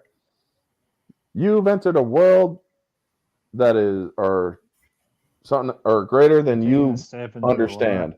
Who the hell are you? Nick Fury. And we get Samuel L. Jackson's Nick Fury, the Ultimate's Nick Fury. And a lot of people nowadays will ask, well, do you support race swapping, this and that? And it's like, honestly, no, I don't support race swapping. However, he is black in the comics in the Ultimate Universe. Well, and also in the mainstream universe, Black Nick Fury is confirmed to be the original Nick Fury's son. So he was brought in as a separate character, which I am okay with, by the way. So to me, it's not even a race swap. You know what? I'm okay with, so like I don't necessarily support it. I'm okay with it as long as you choose the best actors for the job. They haven't been doing that for quite a while. You know, it's like, Idris Elba's Heimdall. Samuel Jackson's Nick Fury. You know what? I think they picked the best people for the job. Exactly. It's just like they haven't been doing that recently. They've just been doing it because they can. It's just like, no. Later on, it became a huge, oh my God, this and that. Where like kind of like a diversity shield, I guess. Yeah. So this time nowadays, they're hiring basically on skin color and sexuality and all that shit. But back then, they hired based on your merit. And that is one of the best things. And then we get the famous line, I want to talk to you about the Avenger Initiative. And I'm like, oh crap, this is going to be a universe. That's when I was in theaters, I'm like, Avenger Initiative? The Avengers? Holy shit, man, yeah! And that's how it's like everybody's getting up there like, what are you freaking on about? I'm like, never heard of the Avengers? What the hell's wrong with you? But it's like, oh my God, so what did you all think of the stinger scene at the end? Oh, I lost it. I was so excited. So 2008, so I was 20 at this time. I was acting like I was 12 years old. I was like, holy cow, holy cow, holy cow. I think my parents were about to call the funny farm. I was freaking out so much. I loved it. Nice. I didn't see that scene until like maybe 2 years later. Nice. Because I didn't know there was an end credit scene. End credit scenes weren't a thing yet. I mean, the only time they ever had an end credit scene for anything was Ferris Bueller's Day Off. Holes. I remember never seen Holes. There's been other movies that have had him. I mean, Masters. But you're right. It wasn't like a big trend Masters. thing. It wasn't. It wasn't a thing. It was Marvel pretty much cornered the market on the mid and post credit scene. Let's be honest. Yeah, it's true. But yeah, honestly, when I saw that scene, I was like, oh, so that's where all this came from. Okay, cool. And yeah, Samuel L. Jackson. I like him. Yes, Nick Fury. He's badass. Yep. Bring it. So let's bring in the Avengers. CS. Oh, it's good. I kind of agree that I didn't actually see it in theaters, and so like I saw it like probably a couple years after, maybe like after Iron Man 2 came out. I mean, I didn't think that they were. I mean, like I thought it was a pretty good movie, and so I kind of figured there'd be a sequel. So, I wasn't too like worried about the fact that I'd missed it. Yeah. So, and then and by then, like more of the pieces were starting to like fall together with, because like in Iron Man 2, you had the after credit scene with Thor and the hammer, and We'll get to those later on. yeah, there's just more stuff coming. Yeah.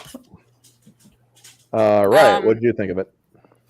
So for that scene, okay, so as you probably already guessed, I got into superheroes and stuff from like animated shows, movies. So yeah, that was the first time I had heard of the Avengers, and I'm like, what's that? And I was just like, whatever. And I left. But later, I'm like, oh wow, this was actually a really telltale sign of things to come. And you have to understand, I was 8 years old, so so pay attention to my small younger self. But yeah, like the only reason I saw that scene was because my mom was super excited to see Samuel L. Jackson in it. And I'm like, oh, cool, Samuel Jackson. Is he going to be in more movies? Nice. And so yeah, so I thought it was kind of like intriguing because I didn't know what the Avengers were, and then like the rest of it happened. So Nice. I actually heard a story that apparently while they were filming the funeral scene for Stark in Endgame, when they're all because the whole cast posed for a picture. And apparently Gwyneth Paltrow approached Samuel L. Jackson and said, "Hey, man, what are you doing here?" Just being her typical absent-minded self. And he replied, "Woman, we've been in 5 movies together." Oh, my God. That sounds like something. That sounds like such a Samuel L. Jackson thing he would say. Totally. We've been in 5 movies together. What? Well, she had that instance too. She was shocked that she was in that Spider-Man movie too. So right, yeah, she has a cameo Spider-Man in Homecoming, right? Yep. yeah. She's like, "Oh, I was in that one." yeah, actually, you know what? You know what? I will say this, despite Gwyneth Paltrow's interesting character, I will say this: that's literally me if I was an actress. I'm like, wait, I was in that movie. Yeah, that would be me because I'm like I'm also like kind of an airhead. I'm just like, wait, this happened in this, but I actually agree with that too. I've written so many books. At some point, they're like, "Oh, I love what you did with your character in this book," and I'm like, "Oh, which book is that? Oh my gosh!" Yeah, I saw the actress who's in Pitch Perfect, Anna Kendrick. She was also in the Twilight films, and I think when they were doing Pitch Perfect 3, they asked her about being in the Twilight films, and she goes, "Oh yeah, I was in those." Like appropriate response. Being in the Twilight films. For literally everyone involved. I think all of them want to forget they ever did those movies. Mm-hmm. Oh, shut up. I tried to watch the first one. I'm not dissing the movies. I'm simply saying I think the actors themselves are trying to say, I wish we would forget that we were in those movies. I couldn't even watch the first one. Went indie. I've read the movies, or I've read the books, and I've watched the movies. What an exercise in how not to make a movie. Oh my gosh. I've read the books and I've read or watched the movies. Watch the sequel trilogy. That's a perfect template for how to not make a movie. Oh, no argument here. I will say, do you so feel like, sad for my kid self knowing that the Twilight movies were my first exposure to like vampires and werewolves? Oh, you poor girl. Riot. Okay. Anyway. I hated it because I thought that's what vampires and werewolves were actually like, and I'm like, I mean, like, why would I ever? No, there's better things ahead of you. Orange. Yeah, there was. I have vampires in my fantasy novels. Read that. There you go. Yeah. Orange, we're gonna Helsing came along and saved me. That's what I was saying. Orange, we're gonna have to introduce Riot to Buffy. I will say for like what it's worth for I like haven't watched Twilight. Buffy. Twilight is kind of like a fantasy series that like kind of evolved into more of a superhero film, especially like the 5th movie or whatever. Yeah. And Sorta. yeah, kind of. And so for what it is, which is a sappy, 8th grader girl's dream novel scenario where she gets the hot guys to stalk her. What it is. Yeah, I mean it's exactly what it very, is. It's a cheesy romance. Yeah. Yeah. I mean it's not Sparkly not vampires. Yeah, well, Which and they I put saw in all these but the weird last fucking movie in sparkle. theater. They put I in don't these know. I just sparkly think of it as vampires. melancholy vampire series, and like you know what? The only 2 scenes I really remember was I think it was New Boo, but where a guy got his hand bit and he was just screaming at the top of his lungs. That was probably the best performance in the entire series. Well, I'm gonna be honest. The whole series looks like he doesn't want to be there, except the scene when Bella finds out that Mr. Black perved out on their little girl, and then she beats him up. And Robert Pattinson has the most genuine smile on his face during that 5-second series. Yeah, like literally, like most of the time, almost everyone has like a blank expression on their faces. Yeah. And then the end where it's like oh, like half the cast dies in this like epic battle, but then it was all a hallucination. Yeah. Oh, We're working on Neozoic is right, I think. I'm working on getting it back, Neozoic. Getting back to the stream. Twilight stream, let's go. Maybe later. But anyway, I feel bad because I will say this is not the worst movie to have aged poorly that I've watched in recent years. So I mean, I would take Twilight over Wakanda Forever. So I might disagree with you on that one. But anyway, I didn't care for Wakanda Forever, All right, but I would yeah, take it we over should go Twilight. back to Iron Man. Let's get back. We're all to depressing each other now. Yeah, Okay, we're just depressing each other over Twilight. So It's not depressing. Neither is Wakanda Forever. this is what we got coming up. Yay. And yes, I you will will. say, I love like I did the like image that you movie. chose for that, like the Infinity Saga. Yeah. And I will be doing different color schemes for each movie as we go forward. So as the Iron Man was red and gold in the thumbnail, the Hulk or the Incredible Hulk is the green and purple. So that is at least one little bit of creativity that I can add to that thumbnail because believe it or not, the Incredible Hulk is actually covering something underneath. So, but anyway, folks, thank you so much for tuning in. I'm going to go around the panel and let everybody give a chance to let them know what anything. Yeah. Okay. Can I say like one more thing before we end off? All right. Well, so I love this movie. It holds up pretty well, aside from some shoddy CGI faraway shots. But okay, I think based on the context of what came after for the Iron Man movies, I think the biggest mistake and like learning about like Iron Man characters and lore, I think the biggest mistake they did was killing off Obadiah Stane in the first movie. I think he could have been at the very least, the bare minimum, he could have been in Iron Man 2 again as the bad guy. Like there is so much stuff about this guy and what he's done as a villain. And I'm just like, that could have made a whole trilogy in and of itself. That's my opinion, personally. But yeah. All right. Now, hand it over.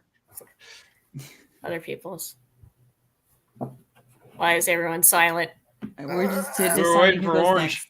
So tell us who, goes next, door in chat. Start with CS Johnson, and we'll go in around the way that way. CS, Metalong, Riot, Ambassador, and Jake. Okay. All right. So, I kind of agree with that. I think this holds up really well. The CGI doesn't bother me if the story's good enough. So, like, I'm a writer, and I look at the writing first, and I think it's got some really good points, and it's a very basic 3-act movie, but the characters are all very well done. It's maybe not the passion project of Terrence Howard's dreams, but I think he he's a good foil for Tony. I think Pepper is a good match for Tony, and I think Obadiah Stane and Tony's kind of like rivalry is very well done. And I know at the time, you know, the whole villain has the same powers, but is evil. And bigger. Type of shtick. Yeah, it got really cliche really fast, but it was very nicely done, and rightfully regarded as pretty well done in this particular movie. So I will rewatch, because I will rewatch this at some point. I meant to rewatch it today, but I just got busy with other stuff and I needed to install some parts on my computer. But yeah, no, the movie does set up really well with everything else that followed, because they had to start from somewhere and they really didn't have anything else going on. Plus, you know, I was a comic book collector back in my 7th and 8th grade days. But I mostly collected like the X-Men books. So that was really big. And I went and saw the first X-Men movie when it came out. And it's like, oh, that alone, just seeing Wolverine finally on the screen was something that was big for me. And I was 20 years old when it came out. So, no, it was a good movie. I know I didn't really talk a whole lot, but, you know, it's what it is. We need silent people to make the talkative people seem extra, extra. Yeah. Mm-hmm. So make sure that you guys are also plugging your stuff. I forgot to say that this is where we're plugging our stuff. So I thought that was after. Yeah. Okay. I'm sorry. But we'll give our give your final thoughts and then show final your thoughts stuff. and then show your stuff. Yeah. Okay, back to CS Johnson. No, you go for or Riot. No, I'm done. Final thoughts. Oh, okay. Yeah. Like I said earlier, I thought we were just plugging first and then giving final thought. I don't know. But all right.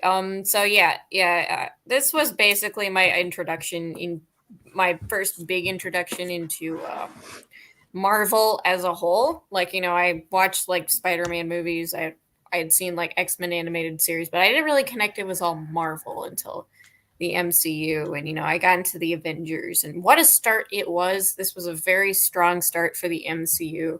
And yeah, honestly, my only complaint is that they killed off Obadiah Stane in the first movie. It wasn't a complaint then, but like just reading up on this guy, I'm like, damn, I could have made a whole trilogy about Ironmonger, basically.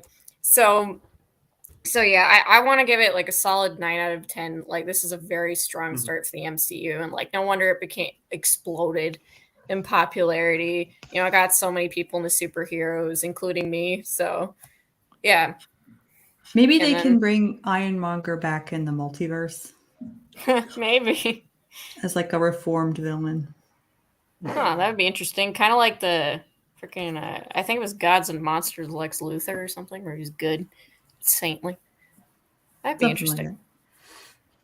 If the writing's good enough, if you like if the writing is good enough, you can write anything. So yeah, definitely. Just there aren't a lot of good writers anymore. Stark. Ambassador. Okay. Ambassador Stock to you. Shut up, Bryant. you Marvel noob. Well, look, I was a Marvel noob when I was 8 years old, not now. You're showing Marvel noob. No. Here's the thing. This movie relaunched Robert Downey Jr.'s career. It launched the MCU. It made Jon Favreau a household name, and he still is today. I don't care what anybody else says. The man's genius. Great storyteller, great director, great writer. And if it wasn't for this movie, the MCU would not be a thing today. And a thing that a lot of people, minus a few negative Nancy's or anything, still enjoy. If I were to score Iron Man, this is one of a few movies I will give a perfect 10 out of 10. Because the action is on point, the performances are on point, the humor is on point. It is as close to a perfect film that you can get, especially for a comic book movie. Because it takes a truly exceptional film for it to transcend its genre and become a perfect 10. That's why this movie is now in the National Archive, and it should rightfully be there. And it's been a lot of fun talking about it tonight. I actually had a great time rewatching it the other day because I haven't watched the first Iron Man myth movie and it's been years. And what more can be said? Our DJ is Iron Man. Always will be. Yep.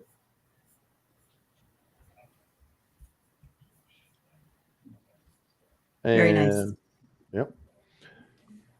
Jake, final thoughts?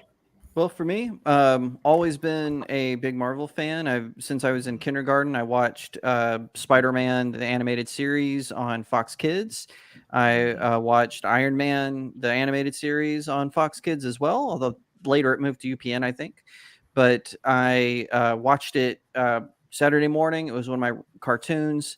And so seeing it come to life in this way, like I said, I was 20 when this movie came out, 21 now. And I'm kidding. And but I loved it. I thought it was fantastic. I really thought Robert Downey Jr. embodied the character. I thought Jeff Bridges was an excellent choice to play Obadiah Stane. And as like we were saying earlier, Gwyneth Paltrow delivered a great performance as Pepper Potts. So it launched a whole different sort of movie that Hollywood had never seen before. And, you know, with this huge cinematic universe. And I'm very excited that I got to be a part of it. Like I said, I didn't see it in theaters, but I saw it as soon as it came out on DVD. So I was very excited to be a part of that first vector of the Marvel Cinematic Universe and with it going forward, because it was a game changer. I at the risk of repeating what everyone else said, I would also give it a 9 out of 10. And I would watch it again and enjoy it just as much as I did the first time. Okay, my final thoughts. This movie sucked. No, I'm just kidding. Oh, shut up. This is no orange. No. This movie actually did a very good job kicking off a universe. And I always do 3-tiered reviews. Objectively, this film hits around an 8.5 to a 9. It is it is done very well. The CGI is a bit dated. However, it works for the most part. Right, Kitty hit the nail on the head when she said the distant digital shots are what hurt the movie the most. Subjectively, though, this movie is a 10 out of 10. I absolutely love it.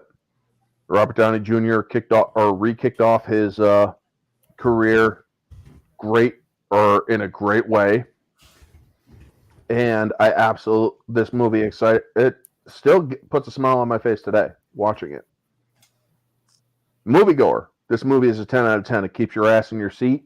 It keeps you focused on the screen. It keeps you wanting more. And I think that this is a great discussion that we had tonight, and can't wait to do more. So now we're going to move over to shameless plugs, starting with CS and going around the table again. CS, what do you got going on? I always have a good shameless plug. So can I do links in the description or something? Or the chat? Yeah. I'm sorry. Did I make you a mod yet? I don't know. I've had maybe type something in the chat. You'll see like a wrench next to you. Hold on, let me set you up as a wrench. Okay. He said wrench. Sorry. He said wench. Oh no. Yeah. There we go. Let me know if it's working. But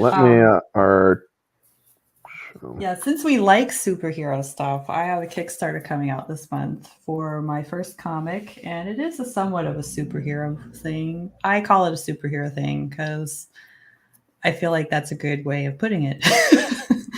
But my comic book is about a musical superhero who fights down crime and human traffickers down here in Atlanta. So Martin Luther King said, "Be the change you want to see in the world." And well, I'm too lazy and undisciplined to actually go around doing this. So I'm going to draw a character, or write a character that will do this for me. So, so sign up and buy it because it's great. And You're yeah. now. Okay, let me see if it'll work. Yeah. So, You're a okay, mod. yeah, there you go. So awesome. Thank you. And the link should be in the chat now. So go and follow it, and like I said, buy it, and just buy it. I will say, like, one of the things I like about Iron Man and my comic, it's called Discord, because he's super musical superhero. Okay, it's grounded in like real life stuff more than like these fantastical sort of things that are just not connecting with anybody. I really like the idea that everybody can, like, it's like that speech from Spider-Man 2 where there's a hero inside all of us, and it just comes down to a matter of like, what are you going to stand for? What are you going to stand against? And at the end of the day, can you do it honorably? So I also have a crap ton of books on Amazon, C.S. Johnson, and my latest release was Fat Girl, which is kind of like a superhero satire about this teenage girl who accidentally eats some radioactive donuts and goes around and sits on other people to stop them from committing, horrendous things. So, All right. I just How have can you that not mental laugh at image that? that's like very interesting. No, her superhero power is sitting on people. So, Depending on the person, that wouldn't necessarily be a punishment. I'll take your word for it. Oh no, I'm as vanilla as it comes. I'm just making a joke. Oh, well, what I really like about that series in particular is that, like, her partner in crime, or stopping crime in this case, is her like grandmother who used to work for the government, and she got framed for stealing something, and so like their big quest is to try to find the guy who set her up for the fall.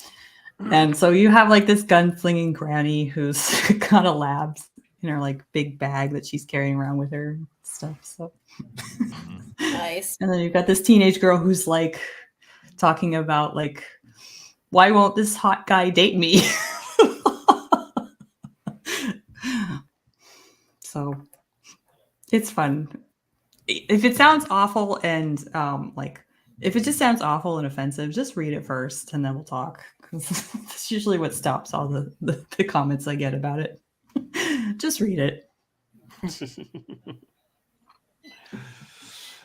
All right, not along. Yeah, does anybody have stuff to shill, or should I keep going? Because I can probably keep going. She'll go all night, so not along. Yeah. I've been writing for 10 years. I got stuff. My channel's been kind of on a stall. I haven't been on it for about a year. Just real life stuff has kind of taken precedent and haven't been able to focus on anything. I'm trying to start something on it in which I give up ideas of movies that I had. Because sometimes when you watch a movie, you just got thoughts going through your mind. And the one I'm trying to get out, or at least put up on my channel, is takes place after the Age of Ultron movie.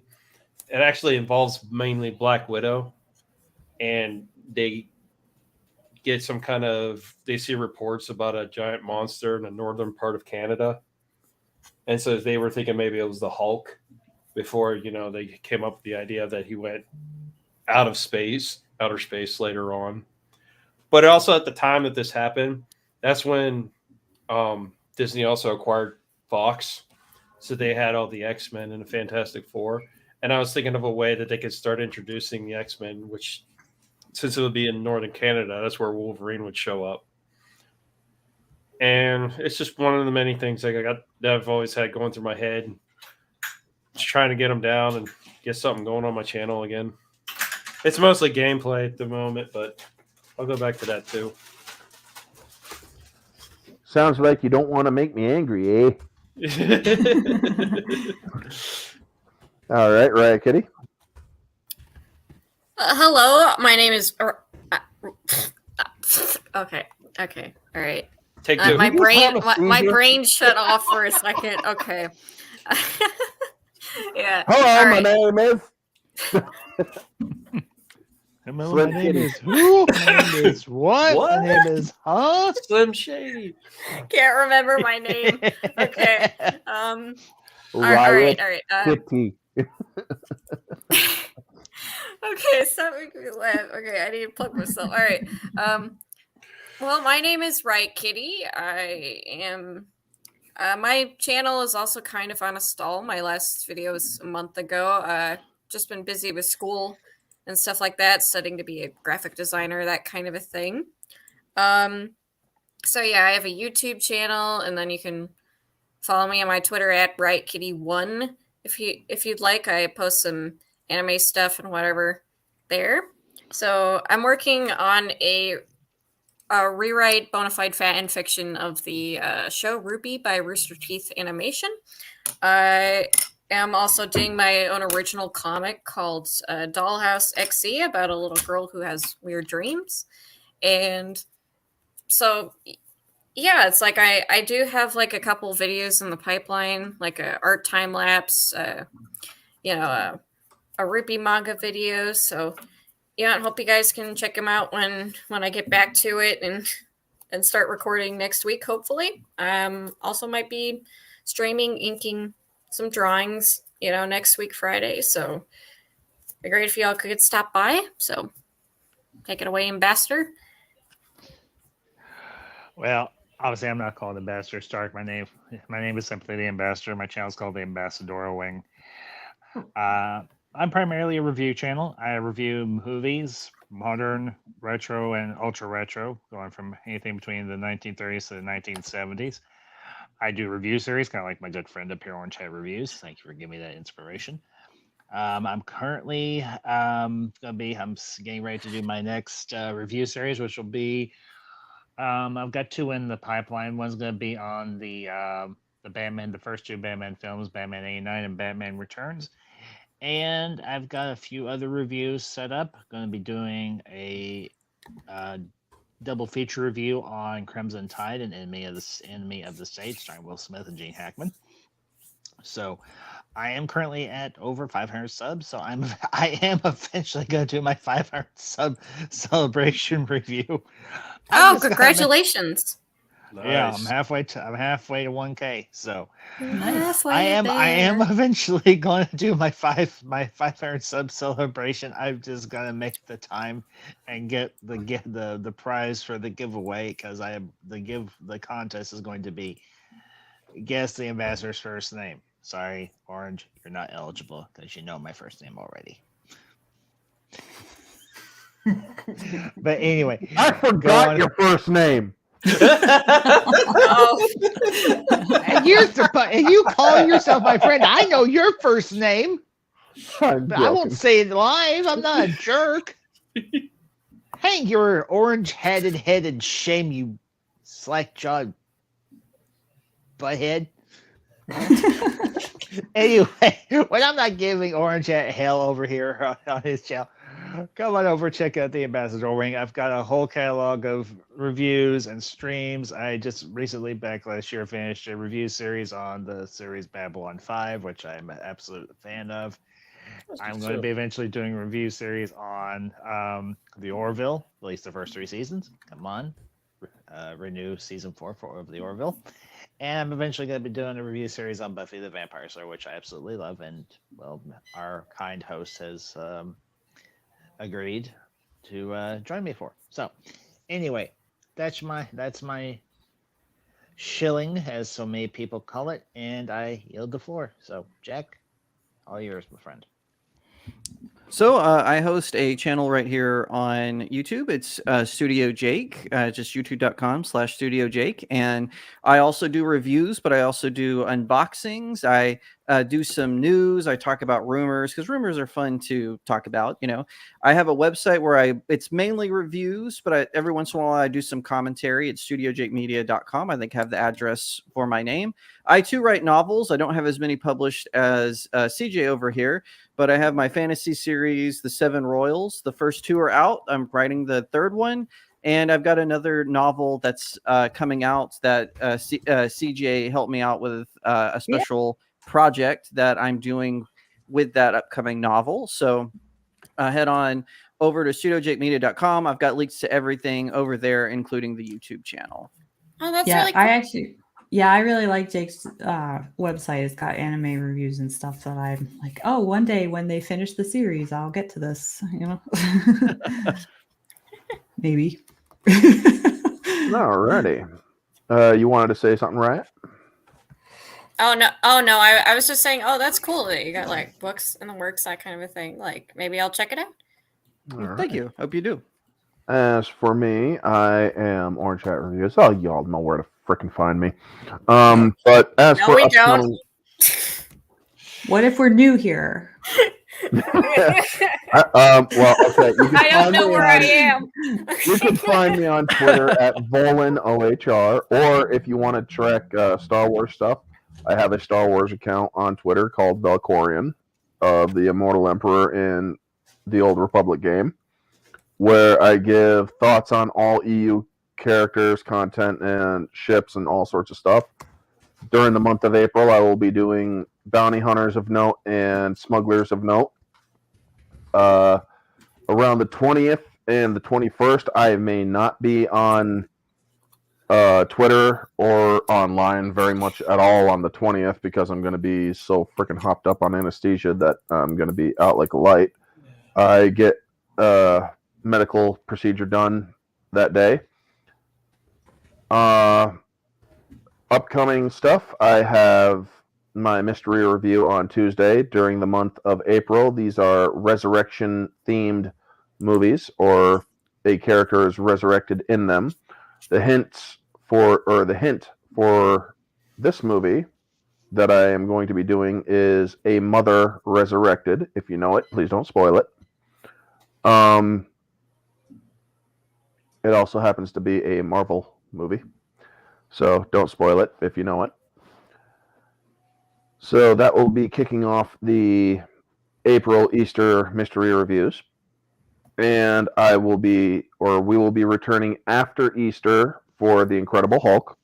And we will be doing these every Sunday, Infinity Saga Sundays. And we'll be returning with the same panel.